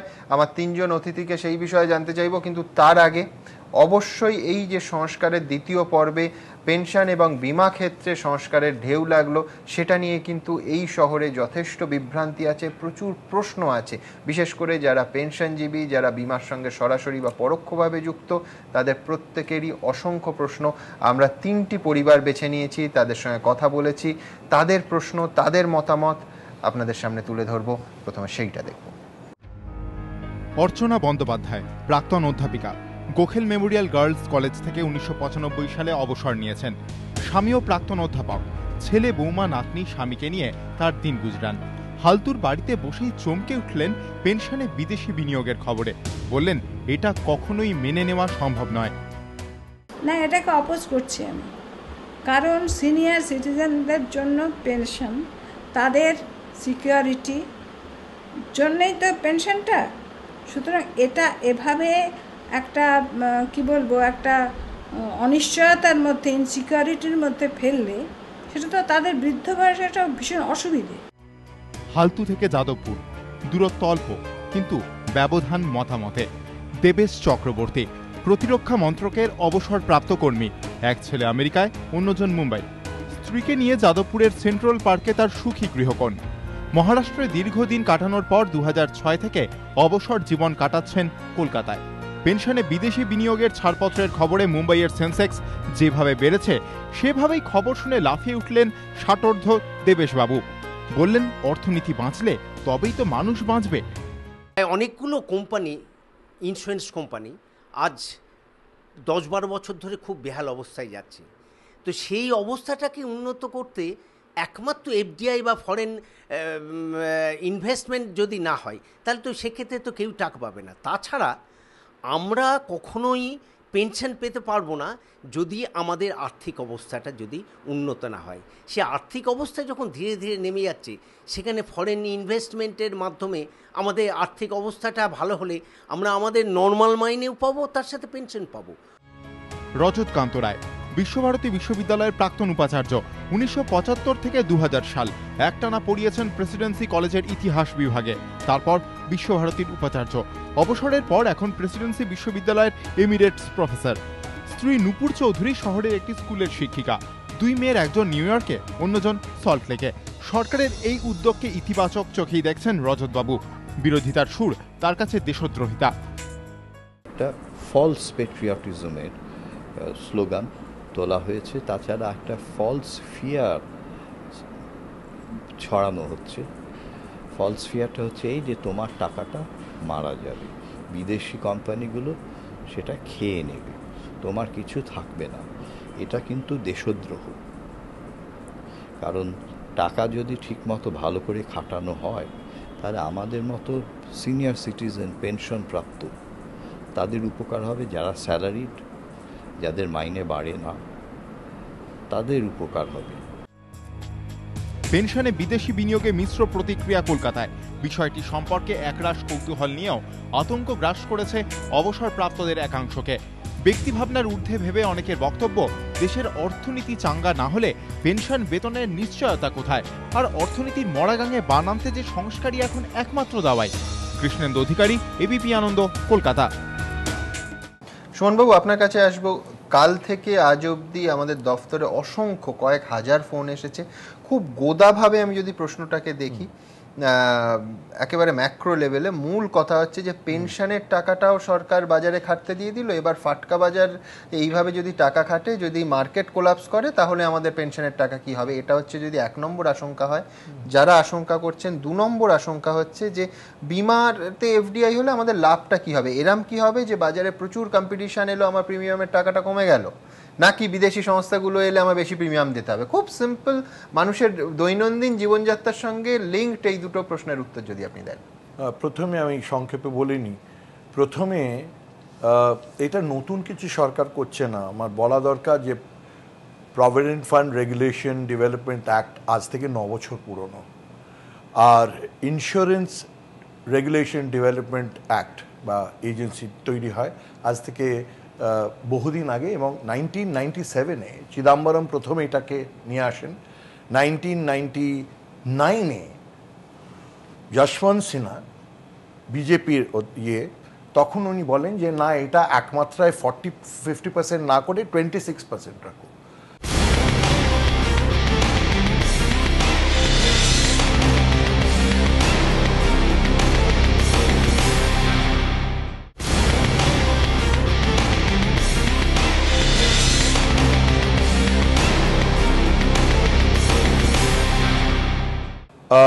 আমার প্রশ্নটা হচ্ছে পরিবর্তন আমরা চেয়েছি এই সরকারের থেকে, তো পরিবর্তনটা এক্স্যাক্টলি কোথায় ওনারা চাইছেন?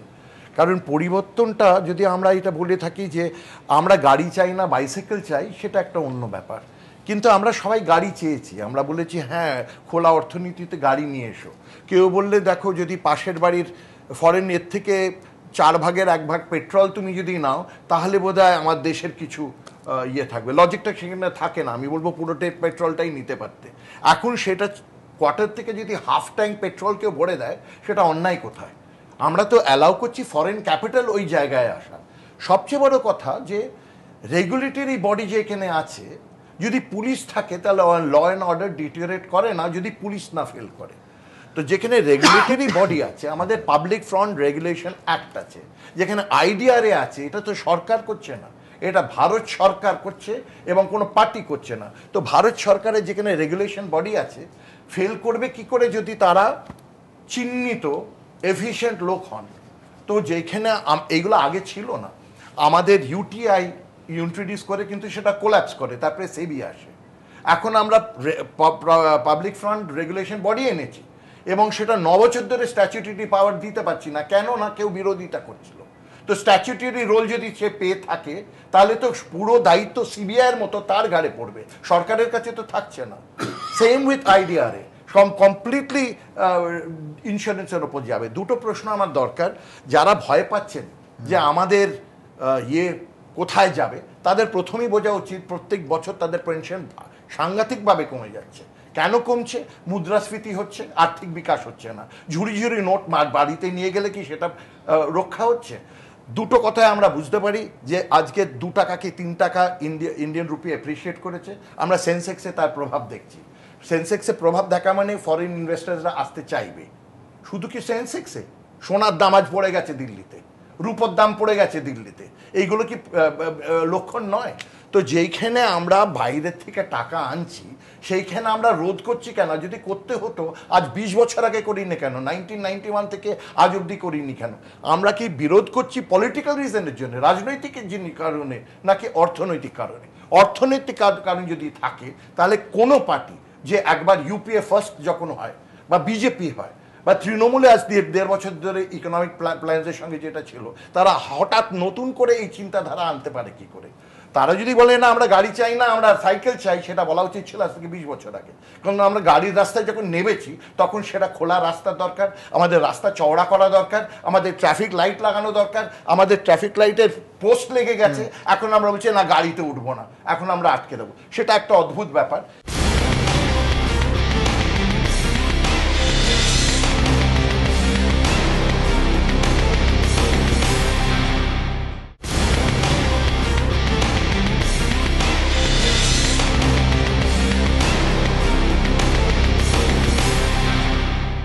সেকেন্ড, স্টেট গভর্নমেন্ট নিজে ভাতা দিতে পারছে না। স্টেট গভর্নমেন্ট, কেন্দ্রীয় সরকার দিচ্ছে, স্টেট গভর্নমেন্ট দিতে পারছে না।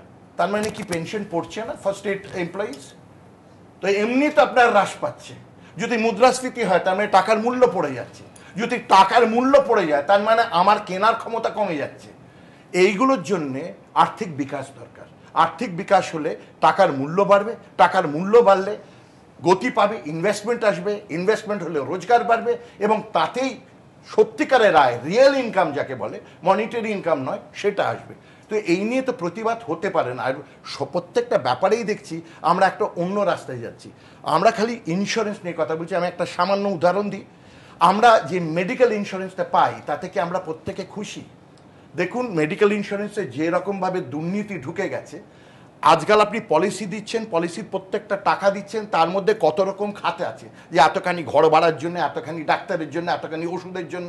কেন থাকবে? আমি যদি 10 লাখ টাকার করে থাকি, 10 লাখ টাকা খরচ যদি হয়ে থাকে, পুরো টাকা আমায় দাও। এখন এটা কেন হচ্ছে? কারণ তারা বুঝতে পারছে যে এইটার entire income on medical insurance পড়ে গেছে। কিন্তু এর সঙ্গে যদি আমি বিদেশি ইন্স্যুরেন্স পলিসি নিয়ে আসি, যেখানে আমার বয়সের মাপ নেই, যে 70 বছরের পরে আর তোমার ইন্স্যুরেন্স দেবো না, কেন দেবো না? আমি সারা বছর দিয়ে আসছি, হঠাৎ ইন্স্যুরেন্স বন্ধ হয়ে গেল কেন? তো এইখানে ইন্স্যুরেন্স কোম্পানি যদি বিদেশের থেকে আসে এবং তারা ভালো ইন্স্যুরেন্স পলিসি দিতে পারে, আমরা সেটা চাইবো না কেন? আপনি বলছেন কম্পিটিশন হলে সবাই চাইবে যে আরো সবাই চাইবে, সুবিধাজনক শর্ত দিতে। সবাই চাইবে, এবং আমার ভ্যারাইটি, গ্রাহকের ভ্যারাইটি দরকার। পেনশন নিয়ে অনেক কথা হচ্ছে।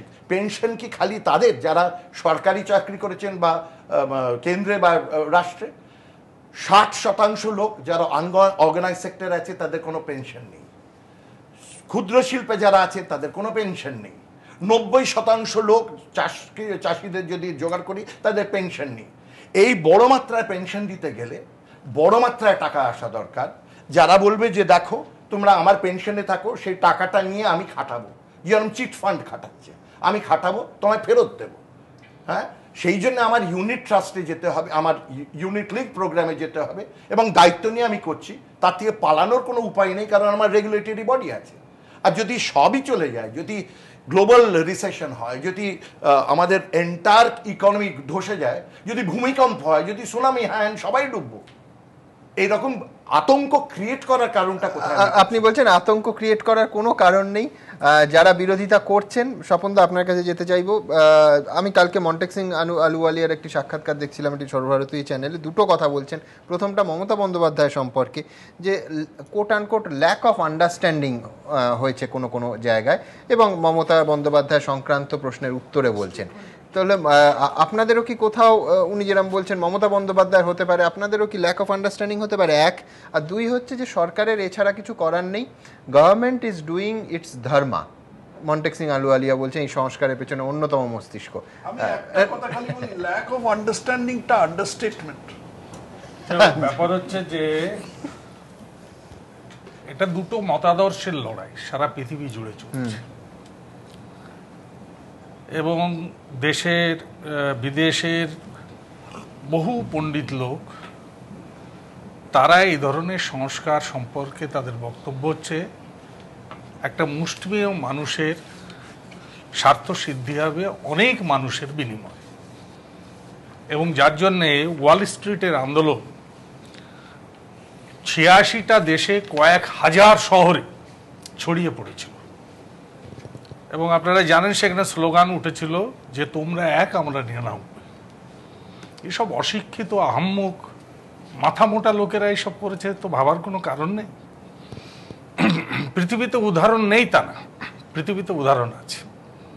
এই যে এন্টার ল্যাটিন আমেরিকায় একটা বিপ্লব হয়ে গেল, যেখানে একসময় কিউবা ছাড়া লেফটদের পা রাখার জায়গা ছিল না, সেখানে কিউবাতে এখন এই গ্লোবাল ইকোনমির পা রাখার জায়গা নেই। এখন তারা দাঁড়িয়ে গেছে আমি তা বলছি না, কিন্তু তারা একটা চ্যালেঞ্জ গ্লোবাল ইকোনমিকে জানাচ্ছে, এবং তারা একটা অল্টারনেটিভ ইকোনমি দিয়ে হাঁটছে। এটা একটা রিসার্চ, সারা সভ্যতা জুড়ে হাজার হাজার লক্ষ কোটি বছর ধরে মানুষ পৃথিবীতে এই রিসার্চ করছে, মানুষ কিভাবে, সব মানুষরা ভালো থাকবে, কোন পথে, সেই পথের একটা তর্ক দ্বন্দ্ব আছে। সোভিয়েত ইউনিয়নের পতনের পরে, যেটা একটা প্যারালাল ইকোনমি ওয়ার্ল্ডে চ্যালেঞ্জ করত, তারপরে একটা গ্লোবাল ইকোনমির স্লোগান এলো, ইউনিল্যাটারাল ইকোনমি স্লোগান এলো। সেটা এলো আমেরিকার কাছ থেকে, মানে যারা ন্যাটো গ্রুপ ভুক্ত। এবং সোভিয়েত ইকোনমির অনুপস্থিতিতে যেসব সোশ্যালিস্ট কান্ট্রিগুলো বেঁচে রইল, তারাও একটা ভিন্ন পথে চলার চেষ্টা করল। এই যে চীনের কথা আমরা বলি, আমি চীনে নিজে গেছি, এই সাবজেক্টের উপরেই গেছি, এবং সেখানে আমি দেখেছি যে তারা একটা রাষ্ট্রীয় নিয়ন্ত্রণ এই এফডিআই এর উপরে রেখে তারা এফডিআই কে আহ্বান করছে। দুটো কারণ স্বপনদা, আমিও যখন চীনে গেছি পুঁজি আনার জন্য, ওয়ালমার্টে চীন কিন্তু এখন ছেয়ে গেছে। আমি শুনুন না, আমি বলছি তো, তারা বলছে আমরা আনছি দুটো কারণে। একটা হচ্ছে আমাদের পুঁজি নেই, পুঁজি আসুক, সেই পুঁজিটা আসুক ইনফ্রাস্ট্রাকচারে, সেই পুঁজিটা আসুক হচ্ছে প্রোডাকশন সেক্টরে। আর তারা বলছে যে আমরা কিছু টেকনোলজি, যেটা আমরা নতুন করে আবিষ্কার করে করব না, ইতিমধ্যে যে টেকনোলজি আছে যেটা আমাদের হাতে নেই, সেই টেকনোলজি আসুক, কিন্তু তার উপরে একটা নিয়ন্ত্রণ। আমি আপনাকে স্মরণ করিয়ে দেবো যে 2008 সালে যখন রিসেশন হয় প্রথমে আমেরিকায়, তখন ওবামা একটা প্রেস কনফারেন্স করেছিলেন, সেখানে দুটো কথা তিনি বলেছিলেন, ইম্পর্ট্যান্ট আমার কাছে লেগেছিল। একটা কথা হচ্ছে তিনি বলেছিলেন যে এই যে রিসেশন, এটা হয়েছে পুঁজিপতিদের আনলিমিটেড যে প্রফিটের লালসা, গ্রিডিনেস, তার জন্য হচ্ছে এটা ক্যাপিটালিজমের ফল্ট না, যদিও আমরা তার সঙ্গে একমত না। কিন্তু তিনি একটা জায়গায় বলেছিলেন যে ক্যাপিটালিজমের একটা আনলিমিটেড গ্রিডিনেস এর জন্য দায়ী। আমরা মনে করি ক্যাপিটালিজম অলওয়েজ গ্রিডি, তারা মুনাফার জন্য কাজ করে, তাদের সামনে আর দ্বিতীয় কোনো অপশন নেই। দ্বিতীয় তিনি বলেছিলেন যে সাম শর্ট অফ কন্ট্রোল, এই যে ওপেন ইকোনমি, তার উপরে সাম শর্ট অফ কন্ট্রোল থাকা উচিত। আমেরিকাতে এখনো রিসার্চ চলছে। আমি এখানে ঢোকার আগে ওখানে আমি নির্বেদবাবুকে বলছিলাম যে আপনারা নেহরু ইকোনমিকে বিসর্জন দিয়ে দিলেন। আমি বলছি এখন আপনাদের গর্ব করা উচিত। আমেরিকাতে এখন কতগুলো গবেষণা চলছে যার সঙ্গে আমি একমত না, আমি বলছি তথ্য হিসাবে, যে ক্যাপিটালিজম এটা চলছে না, এটা ধাক্কা খাচ্ছে। 2008-এ খেয়েছে, 2011-এ খেয়েছে, কমিউনিজম তো ধাক্কা খেয়ে গেছে। আমি বলছি তো, বলছি শুনুন আমার কথা, সেটা দাঁড়াচ্ছে না। সোশ্যালিজম তার ইকোনমি ধাক্কা খেয়ে গেছে। তাহলে কোনটা দাঁড়াবে? এই মার্ক্সবাদের নতুন করে অধ্যয়ন হচ্ছে, যে মার্ক্সবাদের মধ্যে যে টোটাল কন্ট্রোল অফ দি ইকোনমির কথা বলা আছে আর no control of the economy, এর সঙ্গে ম্যাচ করা। এই যে পণ্ডিত নেহরুর যে মিক্সড ইকোনমি আমরা পড়েছি, তাতে পণ্ডিত নেহরু এটা বলেছিলেন যে আমাদের দেশ একতরফা একবজ্ঞা চালালে চলবে না, এখানে পাবলিক সেক্টরকে ডেভেলপ করতে হবে, বিশেষ করে যে বুনিয়াদী শিল্প সেইখানে, এখানে জয়েন্ট সেক্টর ডেভেলপ করতে হবে, এখানে প্রাইভেট সেক্টরকেও আনতে হবে। কিন্তু তখন সবটাই ছিল প্রোডাকশনের উপরে। এই যে এফডিআই, আমরা কিন্তু কমিউনিস্ট এফডিআই টোটাল বিরোধী নই। আমরা বলেছি এফডিআই আনতে হবে, এফডিআই আসবে। আজকের গিভেন সিচুয়েশনে ওয়ার্ল্ড ইকোনমিতে এফডিআইকে আটকানো যাবে না, কিন্তু এফডিআই কোথায় আসবে তার নিয়ন্ত্রণ রাষ্ট্রকে করতে হবে, রাষ্ট্রের স্বার্থের দিকে নজর রেখে। এবং সে এফডিআইকে আসতে হবে ইনফ্রাস্ট্রাকচারে, সে এফডিআইকে আসতে হবে প্রোডাকশনে, ম্যানুফ্যাকচারিংয়ে, জব ওরিয়েন্টেশনে আসতে হবে, এবং আসতে হবে যে নতুন নতুন যে কৃতকৌশল সেইগুলোকে নিয়ে আসতে হবে, সেগুলোকে ইন্ট্রোডিউস করতে হবে। কিন্তু এখানে এফডিআই ইন্টারেস্টেড কোথায়? এফডিআই আমাদের এখানে ইন্টারেস্টেড হচ্ছে যে সেক্টরগুলোতে গভর্নমেন্ট লাভ করছে, finance sector, LIC, JIC, oil sector, এই সমস্ত সেক্টরে এফডিআই আসতে চায়, যেখানে ইন্ডিয়া গভর্নমেন্টের ইকোনমি প্র্যাকটিক্যালি দাঁড়িয়ে আছে। অশোক মিত্রের একটা লেখা 2008 সালের পরে, অশোক মিত্রে বলেছিলেন যে আমাদের দেশের ইকোনমি ততখানি ধাক্কা খেলো না এই রিসেশনের ফলে, তার কারণ হচ্ছে আমাদের এই নবরত্ন, লেফটরা আটকাতে পেরেছিল। সেই নবরত্ন আজকে ছেড়ে দেওয়া হচ্ছে পাবলিক সেক্টর। আমি একটু কথা বলি, আমি বলছি শেষ লাইন, উনি যেটা বলছিলেন, আমি বলছি পেনশনে ফটকা বাজারে খাটা হবে, পেনশন হোল্ডারদের প্রফিট কি? পেনশন হোল্ডার যারা, তারা কি কারো দয়াতে পেনশন পায়? তাদের টাকা তারা গচ্ছিত রেখেছে এই কন্ডিশনে যে আমি রিটায়ার্ড করার পরে তুমি এই টাকা থেকে আমাকে আমার প্রতি মাসে আমার প্রতিপালন জীবন জীবিকা চালানোর জন্য তুমি আমার টাকা দেবে। প্রভিডেন্ট ফান্ডের টাকা আমার টাকা, আমি জমা রেখেছি গভর্নমেন্টের কাছে, এটা আমার আর্ন মানি। তুমি হচ্ছে সিকিউরিটি, তোমার কাছে জমা রেখেছি, তুমি গভর্নমেন্ট, তুমি আমাকে আমার রিটায়ার্ড করার পরে এই টাকা আমাকে দিয়ে দেবে। সেই টাকা তোমার কোন অধিকার দিয়েছে এই প্রাইভেট পুঁজির হাতে, যারা কিনা সেই টাকাটা খাটাবে কোথায় না শেয়ার মার্কেটে। এবং তারা কি বলছে যে শেয়ার মার্কেটে যদি বেশি মুনাফা হয় তাহলে তুমি লাভবান হবে, কে লাভবান হবে, কত টাকা লাভবান হবে, পেনশন বেড়ে যাবে না প্রভিডেন্ট ফান্ডের টাকা বেড়ে যাবে, ইট ইজ নট ক্লিয়ার। কিন্তু শেয়ার মার্কেটে যদি মার খায় তাহলে কি হবে? উনি বলছেন ভূমিকম্প, সুনামি, তাহলে ডুবে গেল। আমরা এই ধরনের জুয়া খেলার কথা বলবো কেন? এতে আমাদের দেশের স্বার্থ। এবার আমি একটা কথা বলি। প্রথম কথা হচ্ছে উনি ধরে নিচ্ছেন যে ওনার ইচ্ছার উপরে একটা মানুষ ব্যবসা করতে আসবে, উনি হচ্ছেন টোটাল কন্ট্রোলার। এই এখানে করো, উনি চলে এলেন এখানে, এই ওখানে করবে না, করবে না। পয়সাটা উনি মানে সরকার। সরকার কেন আছে তো এই সিস্টেম আছে, আপনার কোনো জায়গা নেই আছে তো। আপনাকে যাবে কেন? যাবে কেন? এখনো চীনে আপনি দেখেননি? এখনো চীনে আমি ধরে ধরে ধরে ধরে বলে দেবো, চীনে সারা পৃথিবীতে যেখানে যেখানে যদি আপনি আপনার টাকা কোথায় খাটাবেন আপনি সেটা যদি আমি বলা শুরু করি, আপনি আমার কাছে যাবেন কেন? আপনি তথাগতদার কাছে যাবেন, সুমন বাবুর কাছে যাবেন। এ কোনো পাগলে যায়। আরে ডিক্টেট করার গল্পটা হচ্ছে যে আপনি cannot go for that। হ্যাঁ, আমি নেগোসিয়েশনের কোশ্চেন বলছি। এলআইসিতে আপনার এফডিআই ঢুকছে না, আর পেনশনটা জেনে রাখুন আপনি কাইন্ডলি, 2004-এর পর আর পেনশন নেই। 2004-এর পর নতুন স্কিমে পেনশন নেই আপনার। আপনার সামান্য টাকা ফ্যামিলি পেনশনে দেওয়া হয়, সেই টাকাটা আমার টাকা, সেই টাকাটা ফেরত দেওয়া। এই পেনশনের টাকাটা আপনি জানেন ভারতবর্ষে কজন পেনশনার? কজন পেনশনার? আরে কজন পেনশনার? আপনার অধিকার আপনি যে বলছেন, আরে বাবা সরকারের তো, আমি একটা কথা বলেই শেষ করছি। ভারতবর্ষের পেনশনার কত পার্সেন্ট টোটাল মানুষের? 1%, তার খুবই 0.001%। ঠিকই আছে। সেখানে দাঁড়িয়ে না সেখানে দাঁড়িয়ে আতঙ্কটা এমন ছড়িয়েছেন যে ভারতবর্ষের কোনো জায়গায় যেও না, সব আমি রক্ষা করব করে ভারতবর্ষটাকে রাশিয়া যেরকম হয়ে গেছে, গোটা ইস্ট ইউরোপ ভেসে চলে গেছে, ঠিক সেই হবে। তারপরে চীন বুঝেছে বলেই চীন আজকে এখানে দাঁড়িয়েছে। সিম্পল ব্যাপার। হ্যাঁ, আমার বক্তব্যটা অন্য জায়গায়। উনি বললেন মুষ্টিমেয় কয়েকজনের জন্যে আমরা সারা দেশকে ডুবিয়ে দিচ্ছি। আমার প্রশ্ন যে সারা দেশের সব লোক কি পেনশন পায়? আমি তো সেই প্রস্তাব থেকেই আরম্ভ করেছিলাম, 90% কেন 99% লোক পেনশন পায় না। তারা পেনশন পাবে না, হ্যাঁ আমি ঠিক সেটাই বলছি। এইটা করলে যদিও পায় সেটা পেতে পারে। এবার বলতে দিন, আপনি কথাটা আটকান, তারপর আমি বলে দিচ্ছি আমি কি বলছি। আপনি যদি মার্কিন যুক্তরাষ্ট্র দেখেন অ্যান্ড ইউকে দেখেন, তারা দুটো জিনিস করেছে। যতবার লোক কাজ করুক, প্রাইভেট সেক্টরে হোক কি পাবলিক সেক্টরে করুক, তাদের একটা অংশ পেনশনে দিতেই হবে।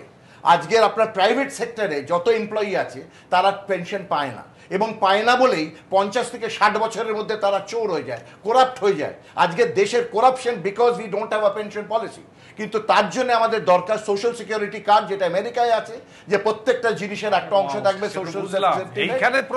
না, প্রস্তাবটা হচ্ছে এই জিনিসটা করতে গেলে সরকার যেখানে 1 টাকায় 95 পয়সা খরচ করে on wages and salaries, on interest and on oil imports, তাদের টাকা নেই আপনার পেনশন দেওয়ার। এবং সেই টাকাটা দেবে কোথার থেকে? প্রথম তো বিকাশ, তারপরে আয় হবে, তারপরে তো দেবে।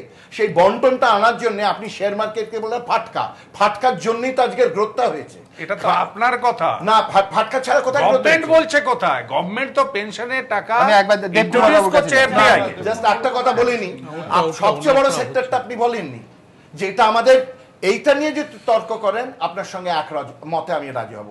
সবচেয়ে বড় সেক্টর হচ্ছে এখানে 70% মানুষ আছে, সেটা হচ্ছে কৃষি। অ্যাগ্রিকালচারকে যদি আমরা ডেভেলপ করি এবং সেটা কম্বাইন হারভেস্টার নিয়ে আসি, লার্জ ট্র্যাক্ট ফার্মিং নিয়ে আসি, সেইখানে কিন্তু পুঁজি আসবে। কেন আসবে? কারণ তারা বাজারে আসবে। যে নির্বেদবাবু বলছিলেন যে তার নিজের যুক্তিতে পুঁজি আসবে। আপনি মার্কেট দেবেন না, তারা তো মাদার টেরেসা হিসেবে দয়া করতে আসছে না, তারা আসছে লাভ করতে। লাভটা ঘরে রাখার ব্যবস্থা করতে হবে, এবং লাভের এরিয়াটা হচ্ছে কৃষি। আপনি যতগুলো জায়গা বললেন তো তাদের আনবো আমার দেশের লাভ। আমি একবার দেবনারায়ণ বাবুর কাছে গিয়ে তারপরে আবার শুনবো। আমাদের দেশের লাভের জন্য তাদের আনবো। আমরা একটা জিনিস অসুবিধে ভুলে যাচ্ছি, যে এই স্কিমটা সম্পর্কে কি ব্যাপারটা কেউ কিছু প্রকাশ করলেন না। কি স্কিমটা এটা আমি একটু বলি। মানে PFRDA, pension fund regulatory development authority, এই যে ব্যাপারটা, এটা হচ্ছে 2003-এ 23শে অগস্ট, তখনকার সময় বিজেপি সরকার একটা প্রশাসনিক বলে এটা প্রথমে শুরু হয়। কিন্তু এই বিলটা আসে 2005-এ, যখন ইউপিএ 1-এ, যখন বামফ্রন্ট ইউপিএ 1-এর শরিক ছিল। এই আসার পরে এটা আর ওই স্ট্যান্ডিং কমিটিতে যায়, আর ফিরে আসেনি 2011। বক্তব্য হচ্ছে কি, এই জিনিসটা কি, PFRDটা কি, 2005-এ যেটা হলো, তার স্বার্থভোগীরা ছিল দুটো প্রকার লোক। এক, 2004-এর মার্চের থেকে 1 মার্চ যারা জয়েন করবে শুধুমাত্র সেন্ট্রাল গভর্নমেন্ট এমপ্লয়ি এবং শুধুমাত্র এমপ্লয়ি কিন্তু ডিফেন্স বাদে তারাই এর অংশীদার হবে। 2004-এর 1 মার্চের আগের কোনো লোক এর অংশীদার হবে না। 2, রাজ্য সরকারি কর্মচারীরা হতে পারে যদি তারা আশা করে, কিন্তু দেখা গেছে 5 থেকে 10-এর মধ্যে 28টে রাজ্যের 24টা রাজ্য এতে সম্মতি জানিয়েছে, পশ্চিমবঙ্গ সম্মতি জানায়নি। এরপরে আসুন, এরপরে এই স্কিমটা পাল্টে যাচ্ছে 2011-তে। কীভাবে যাচ্ছে? 2009-এর 1 মে আর একটা প্রশাসনিক আদেশ হয়, তাতে বলা হলো এই পেনশন স্কিমটা শুধুমাত্র এই 2 স্বার্থভোগীদের জন্য হবে না, এর সঙ্গে হবে জাতীয় পেনশন স্কিম। ভারতের যে কোনো নাগরিক এই স্কিমের মধ্যে আসবে এবং তার বয়স যদি 18 থেকে 55-এর মধ্যে হয় তাহলে যে কোনো নাগরিক এই স্কিমের মধ্যে আসবে। তাহলে 2011-এর পেনশন স্কিমে 3টে স্বার্থভোগী: 1, কেন্দ্রীয় সরকারি কর্মচারী শুধুমাত্র ডিফেন্স বাদে; 2, রাজ্য সরকারি কর্মচারী ইচ্ছা করলে; এবং 3, ভারতের যে কোনো নাগরিক। এই হলো ব্যাপারটা। এরপরে এই স্কিমের কি ছিল? এর প্লেয়ার 3টে জায়গায় টাকা খাটবে। একটা হচ্ছে ই, সি আর জি। ই মানে ইকুইটি মার্কেট, আর সি হলো কর্পোরেট বন্ড, আর আর গভর্নমেন্ট সিকিউরিটি, গভর্নমেন্ট বন্ড। এখন এই ক্ষেত্রে টাকা খাটানোর ব্যাপারে সরকারের যে ছিল তখনকার সময়, যে যার বয়স যদি কোনো প্রেফারেন্স না দেয় 18 থেকে 35 বছর অবধি টাকা খাটবে নিম্নলিখিতভাবে।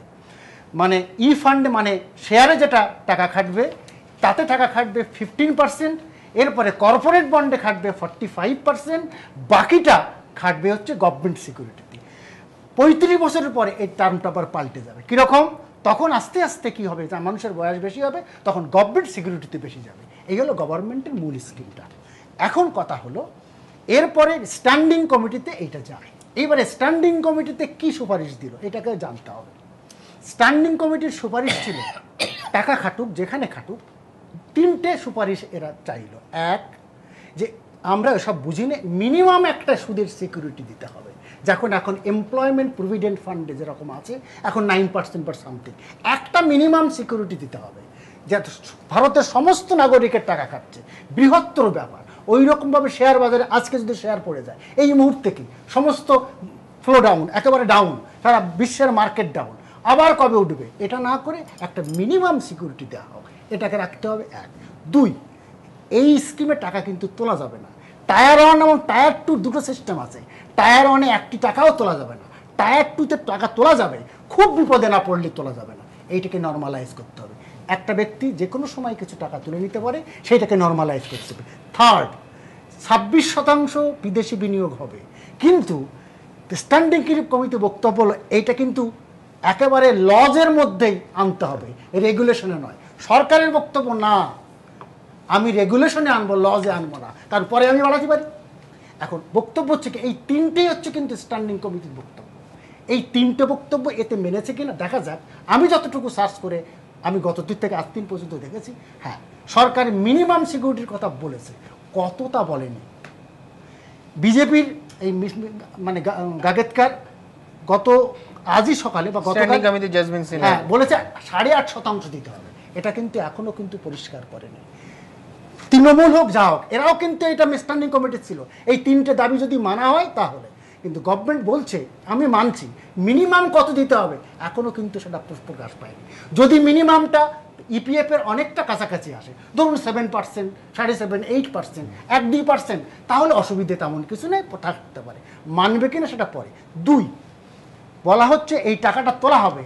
এইবারে বলা হচ্ছে টায়ার 1-এ টাকা তো তোলাই যাবে না, টায়ার 2-তে তোলা যাবে, এবং যে টায়ার 2-তে যেটা তোলা যাবে 25%, তার না, বাকি এই 60 ইয়ার্সে হলে সেই টাকাটা তোলা যাবে। তাহলে এরপরে কী হবে, 60 ইয়ার্স হলে 40% পেনশনে যাবে, 60 হলো লামসাম দেবে। এখন বক্তব্য হচ্ছে কি, লক্ষ্য করুন, এর ফলে সরকার এটাকে কিভাবে মানবে এটা এখনো বলিনি, এই 3টে স্কিমের। এবং আর একটা কথা হচ্ছে 26, এখন আমার বক্তব্য তা না, সরকারে কেন টাকা দিচ্ছে আমাদের বুঝতে হবে। সরকারের দুটো কারণে এটা স্কিমটা করেছে, এটা সরকারি উদ্দেশ্য। আমি সরকারি উদ্দেশ্যে পরে আসবো, আগে সাধারণ মানুষের পক্ষে আপনার কি মনে হয়? আমার স্যার এই তিনটি স্কিম যদি মানে কেন যাবে না?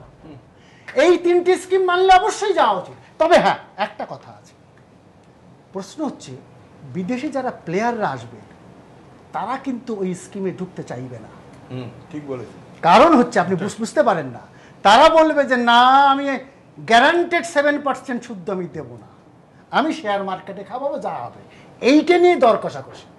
এইটা যদি তিনটে যদি সমাধান হয় তাহলে কারো আপত্তি নেই, কিন্তু তিনটে যদি সমাধান হয় হতে পারে, কারণ বিজেপি কিন্তু এটা চেয়েছিল, বিজেপিও প্রথমে এটা চেয়েছিল যদি সমাধান হয় তাহলে সব পার্টির হবে। আমার বক্তব্য হচ্ছে বিরোধিতা করবো তা নয়, এই স্কিমের তিনটাকে লোভনীয় হতে হবে, অনেকটা কাছে কাছে যদি হয় তাহলে সমস্যার সমাধান হতে পারে, এই নিয়ে কিন্তু করবে। কিন্তু বক্তব্য হচ্ছে কি, এই মুহূর্তে সরকারের এই স্কিমটা কেন করছে এটা জানতে হবে, দুটি কারণে করছে। আমি ওইসব কথা বলছি না, আমি সমালোচনার ঊর্ধ্বে। সরকার বলছে যদি স্কিমটা আসে তাহলে বিদেশি প্লেয়াররা আসলে, আজকে যারা আছে 7 জন প্লেয়ার আছে, স্টেট ব্যাংক অফ ইন্ডিয়া আছে, ইউটিআই আছে ইত্যাদি, এরা 7 জন প্লেয়ার আছে, আইসিআইডি প্রুডেন্সিয়াল আছে, এরা সব মিলে 7 জন প্লেয়ার। এরা কিন্তু ইনফ্রাস্ট্রাকচারে বেশি টাকা খাটায়নি, এরা প্লেয়ার আছে কিন্তু টাকা নিচ্ছে সরকারকে। সরকার চাচ্ছে কি, সরকারের 5টা ইনফ্রাস্ট্রাকচার ফিজিক্যাল এই মুহূর্তে খুব খারাপ অবস্থা, এবং এই 12-5 প্ল্যানে $1 ট্রিলিয়ন বিনিয়োগ করার কথা বলছে। তার মধ্যে 50% হবে সরকারি আর 50% বেসরকারি, মানে $25 লক্ষ কোটি। বুঝতে পারছেন, এত টাকা সরকারের পক্ষে নেই। সুতরাং সরকার চাচ্ছে এই একটা অংশ যদি আসে, এদেরকে বলা যাবে তুমি ওটা খাটাচ্ছ, কন্ডিশন ইনফ্রাস্ট্রাকচারে খাটাও। এক ক্লিয়ার। এর ফলে কি হবে, এবং এরা মার্কেট পাবে, মার্কেট পেলে অন্যান্য এগুলো মার্কেটের সঙ্গে যোগাযোগ হবে। সরকারের উদ্দেশ্য হচ্ছে তুমি ঢোকো, তুমি, এটা একটা হচ্ছে লং টার্ম ইনভেস্টমেন্ট। দুটো জিনিস, ইন্স্যুরেন্স এবং পেনশন, মনে রাখবেন এই টাকাটা ওরা ঢুকবেই, কারণ হচ্ছে লং টার্ম ইনভেস্টমেন্ট, এত সুযোগ কোথায় পাবে? সুতরাং এই লং টার্ম ইনভেস্টমেন্ট ঢুকবে। সরকারের কথা হচ্ছে তুমি ঢোকো, তুমি এই স্কোপটা দাও, দিয়ে ইনভেস্টমেন্ট করো। পেনশনও কিন্তু তাই, পেনশনের উদ্দেশ্য 3টে। একটা হচ্ছে মানে বিভিন্ন প্রোডাক্টে বিভিন্ন ইন্স্যুরেন্স, আজকে কি হচ্ছে, আজকে প্রিমিয়ামটা আমার 2% অফ জিএসডিপি, পেনিট্রেশন রেট এখনো 2%, এটা সরকার চাচ্ছে প্রায় 5% পেনিট্রেশন রেট টোটাল প্রিমিয়াম। এখন নতুন নতুন প্লেয়ার যখন আসবে, নতুন নতুন স্কিম করবে, কম্পিটিশন হবে, গ্রামে ঢুকে যাবে, সরকারের উদ্দেশ্যে এলো এক। দ্বিতীয়ত বক্তব্য হচ্ছে কি পেনিট্রেশন, তার মানে জিডিপির কত % বেরিয়ে আসে এর থেকে। এবং তৃতীয় আসল উদ্দেশ্য হচ্ছে এরা যদি ইনফ্রাস্ট্রাকচারে খাটে। কিন্তু বক্তব্য হচ্ছে কি, এই বক্তব্য আসতে গিয়ে এটা হচ্ছে কম্প্রোমাইজ। এই বক্তব্য 26 থেকে 49 হয়েছে, কিন্তু এইটাকে যদি চুক্তি করে আসা হয়, নেগোসিয়েশন করা হয়, যদি আমজনতার সুবিধাটা ঠিক রাখা হয় কম বেশি, তাহলে অসুবিধার কথা নেই। আমার বক্তব্য হচ্ছে তাই, প্রোভাইডেড দ্যাট অন্য কন্ডিশন, কারণ এফডিআই ঢুকবে, কিন্তু প্রোভাইডেড কন্ডিশন হচ্ছে আমজনতার কতটুকু সুবিধা দিতে পারবে, এই নেগোসিয়েশনটা মূল কথা। আমি ডিটেলে ওনার প্ল্যানটা আমি বলতে চাইনি, কারণ অনেক লোকেই বুঝবে না, এটা তো আছে। মূল কথাটা হচ্ছে যে ওনারা বেশি মাত্রায় কেন ঢুকতে চাইছে। 49% না হলে আপনি একজন কাউকে আহ্বান করছেন, তাকে বলছেন যে ঠিক আছে এক পায়ে তুমি দাঁড়িয়ে থাকো, অন্য পাটা তুমি নামাতে পারো না। প্রথমত আপনাকে বসতে দিতে হবে। আমাদের প্রথমে যদি ধরে নিই যে এই টাকাটা আসে আমাদের পক্ষে ভালো, তাহলে আমাদের এইরকম দ্বিধাগ্রস্ত হওয়া উচিত না। তার থেকে বড় কথা হচ্ছে আমরা ইনফ্রাস্ট্রাকচার বলে যাচ্ছি। ইনফ্রাস্ট্রাকচারের সবচেয়ে বড় জেস্টেশন ল্যাগ, আপনি একটা মেট্রো রেল করতে যান বা একটা টানেল করতে যান বা ব্রিজ করতে যান, আজকের বিনিয়োগ করবেন, 5 বছর 10 বছর 15 বছর পরে সেটা তৈরি হবে, তার আগে তো আপনি আউটপুট পাচ্ছেন না। মিল্টন ফ্রিডম্যানের মতে যে আজকে যদি আমি 1000 কোটি টাকা দিই, 2.5 বছরের মধ্যে সেটা 2000 কোটি টাকা হয়ে যাবে, মানে ডাবলস ইন 2.5 ইয়ার্স। তো আমি আজকে টাকা নিয়ে এলাম ইনফ্রাস্ট্রাকচারের জন্য, যতদিন আমি তার থেকে উপার্জন করব সেটা শতগুণ বেড়ে যাবে। আপনি দেখুন না যতগুলো কস্ট অফ প্রোডাক্ট আছে। তো আমি যদি লং জেস্টেশন প্রজেক্টসে না আসি, লং টার্ম ইনভেস্টমেন্টের মধ্যে না আসি, তাহলে আমি লং ইনভেস্টমেন্টে যাব কি করে?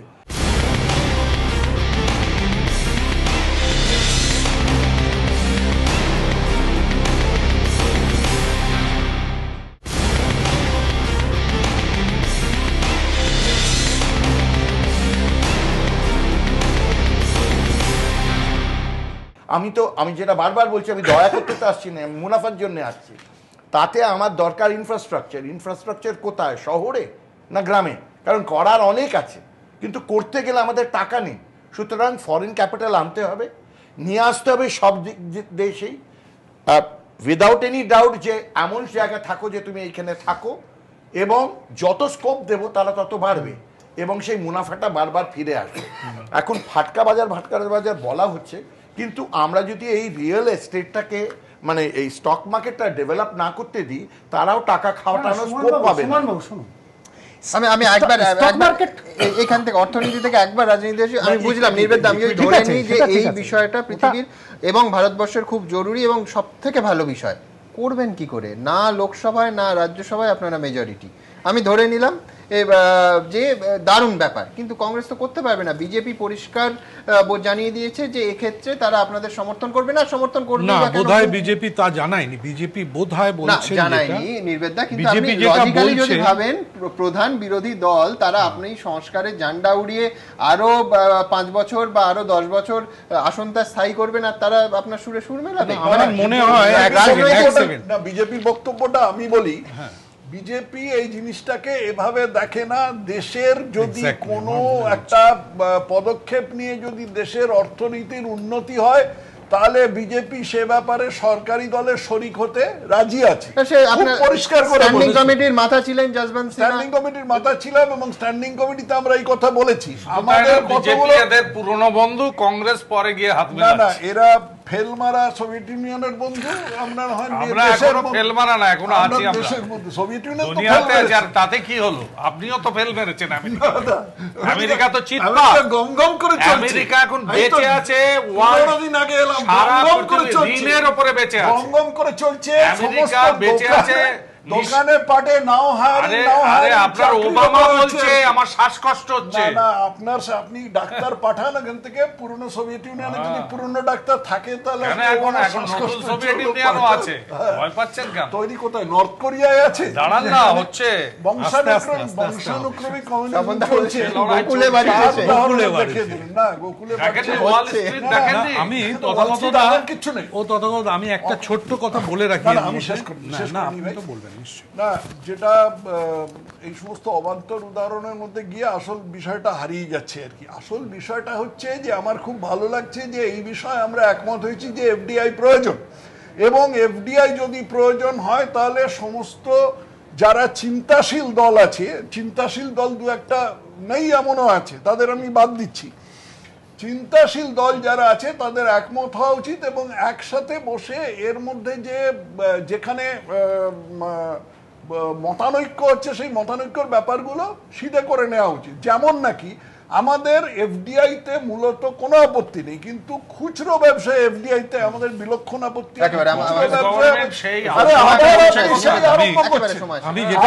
সেই সোভিয়েত ইউনিয়নের খুচরো ব্যবসায় এফডিআইতে আমাদের কোনো আপত্তি নেই, আপত্তি আছে বাকি ক্ষেত্রগুলোতে আমাদের কোনো আপত্তি নেই। আর পেনশন, আমি একটা বাক্য খালি বলে শেষ করে দিচ্ছি, পেনশন বা ইন্স্যুরেন্সে আমাদের একটা দাবি আছে, সেটা হলো সভরেন গ্যারান্টি দিতে হবে।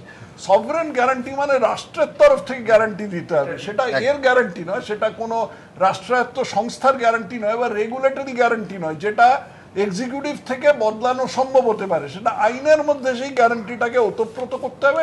এবং আমার মনে হয় যে এই ধরনের যে আলোচনাটা, এটা হচ্ছে কি সিরিয়াস দেশের দিকে তাকিয়ে প্রোজ অ্যান্ড কনস নিয়ে আলোচনা। এতে ভালো মন্দ কোথায় অসুবিধা হচ্ছে সুবিধা হচ্ছে আলোচনা, এটা হবে এবং এটাতেই এটা থ্রু হবে। কিন্তু মুশকিল হচ্ছে গিয়ে ওই জন্য মাইনরিটির গল্পটা আমি আর বললাম না। মাইনরিটি করতে করতে মাইনরিটি মাথায় ঢুকে গেলে মুশকিলের ব্যাপার। এবার গল্প হচ্ছে সেটা হচ্ছে একটা কাজের কথা বলি। আমি পরশুদিন দেখলাম হঠাৎ যে অন্ধ্রপ্রদেশে ওরা একটা ভারী সুন্দর ব্যবস্থা করেছে। ওরা বলেছে যে গ্যাসে কিন্তু আমাদের সবারই বাড়িতে কিন্তু ঝামেলা হচ্ছে, বলা হচ্ছে যে গ্যাসে কিন্তু অসুবিধা হচ্ছে, গ্যাস ঠিক মতো পাওয়া যাচ্ছে না, আরেকটা বড় মুশকিল। সেখানে আমি ওই দেখতেই দেখছিলাম অন্ধ্রপ্রদেশে ওরা বলেছে যে আমরা কেন্দ্রীয় সরকারের অ্যাডভান্টেজটাই নিই না। বলছে যে কীরকমভাবে, বলছে যে ডিজেলে যে টাকাটা বেড়েছে তাতে আমাদের যেটা বেড়েছে সেটা 900 কোটি টাকা। এবার আমরা যদি 4খানা গ্যাস আমরা যদি সাবসিডি দিয়ে দিই, তাহলে আমার 1050 কোটি টাকা লাগছে। তা why should we not go for that? ওরা একটা সুন্দর প্রপোজাল করে এবং সেটাকে করে দিয়েছে, অলরেডি করছে। ফলে আমার মনে হয় যে একদম হাত তুলে বসে থাকবো আর কেবল মনমোহন সিংকে গিয়ে গালি দেবো, আমাকে টাকা দাও, টাকা দাও, 2 লক্ষ কোটি টাকা দাও, এরকম নয়। নিজেরা একটু দায়িত্ব নিয়ে পদ্মবিভূষণ ছাড়া যদি গ্যাসটা, মানে কি বঙ্গবিভূষণ ছাড়া যদি গ্যাসটা মানুষকে দেওয়া যায়, আরও 4টে কি 5টা, এবং সেটাও যদি সরকারের ওই যে ডিজেলের বাড়ানো দাম সরকারকে খুব গালাগালি দিয়ে কেন্দ্রীয় সরকারকে ফাইনালি গ্যাসটা দিলাম এবং আমরাই দিলাম দেখো, এটাও যদি বলে দেয় তাহলে কিন্তু ভালো হবে। না না, উচিত তো, গ্যাস দিলে আপনাকে সন্তুষ্ট হবে। নরমালি আপনিও হন, আমিও হব, কি আর অন্যায় হবে? ঠিক আছে, বঙ্গবিভূষণ থেকে গ্যাস দেওয়ার মধ্যে ভালো প্রশ্ন। একেবারে শেষ। আমরা একটা প্রতিবাদ, একটা ঘটনা, সেই নিয়ে আমরা বিভেদ রেখা ভেঙে যাওয়া নিয়ে এই অনুষ্ঠান শুরু করেছিলাম। তারপর এই সাম্প্রতিক অতীতে নানা ঘটনা ছুঁয়ে যাওয়ার চেষ্টা করলাম খুব অল্প সময়ের পরিসরে, এবং অবশ্যই বিমা এবং পেনশন ক্ষেত্রে সংস্কার জানিয়ে গত 24 ঘন্টায় নানা প্রশ্ন, নানা বিভ্রান্তির মুখোমুখি হতে হয়েছে এবিপি আনন্দকে। ছোঁয়ার চেষ্টা করলাম, আমাদের সংক্ষিপ্ত সময়ে তার উত্তরও দেওয়ার চেষ্টা করলাম। আপনাদের সবাইকে অসংখ্য ধন্যবাদ।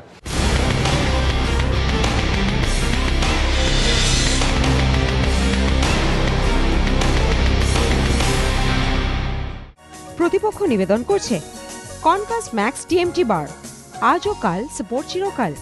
বেঙ্গল টাইলস, নিমতৌরি, পূর্ব মেদিনীপুর। দাঁত হাজা চুলকানি এক্সিমার অভ্যর্থ ওষুধ মনমোহন জাদুমলম। কোনার্ক সিমেন্ট, খুশির বুনিয়াদ। চক্র গ্রুপ, আমাদের জীবনের চক্র। এলিট, পায় পায় আনন্দ। MSD agro projects India limited এবং Srihari jewellers, guaranteed gold plated jewellery.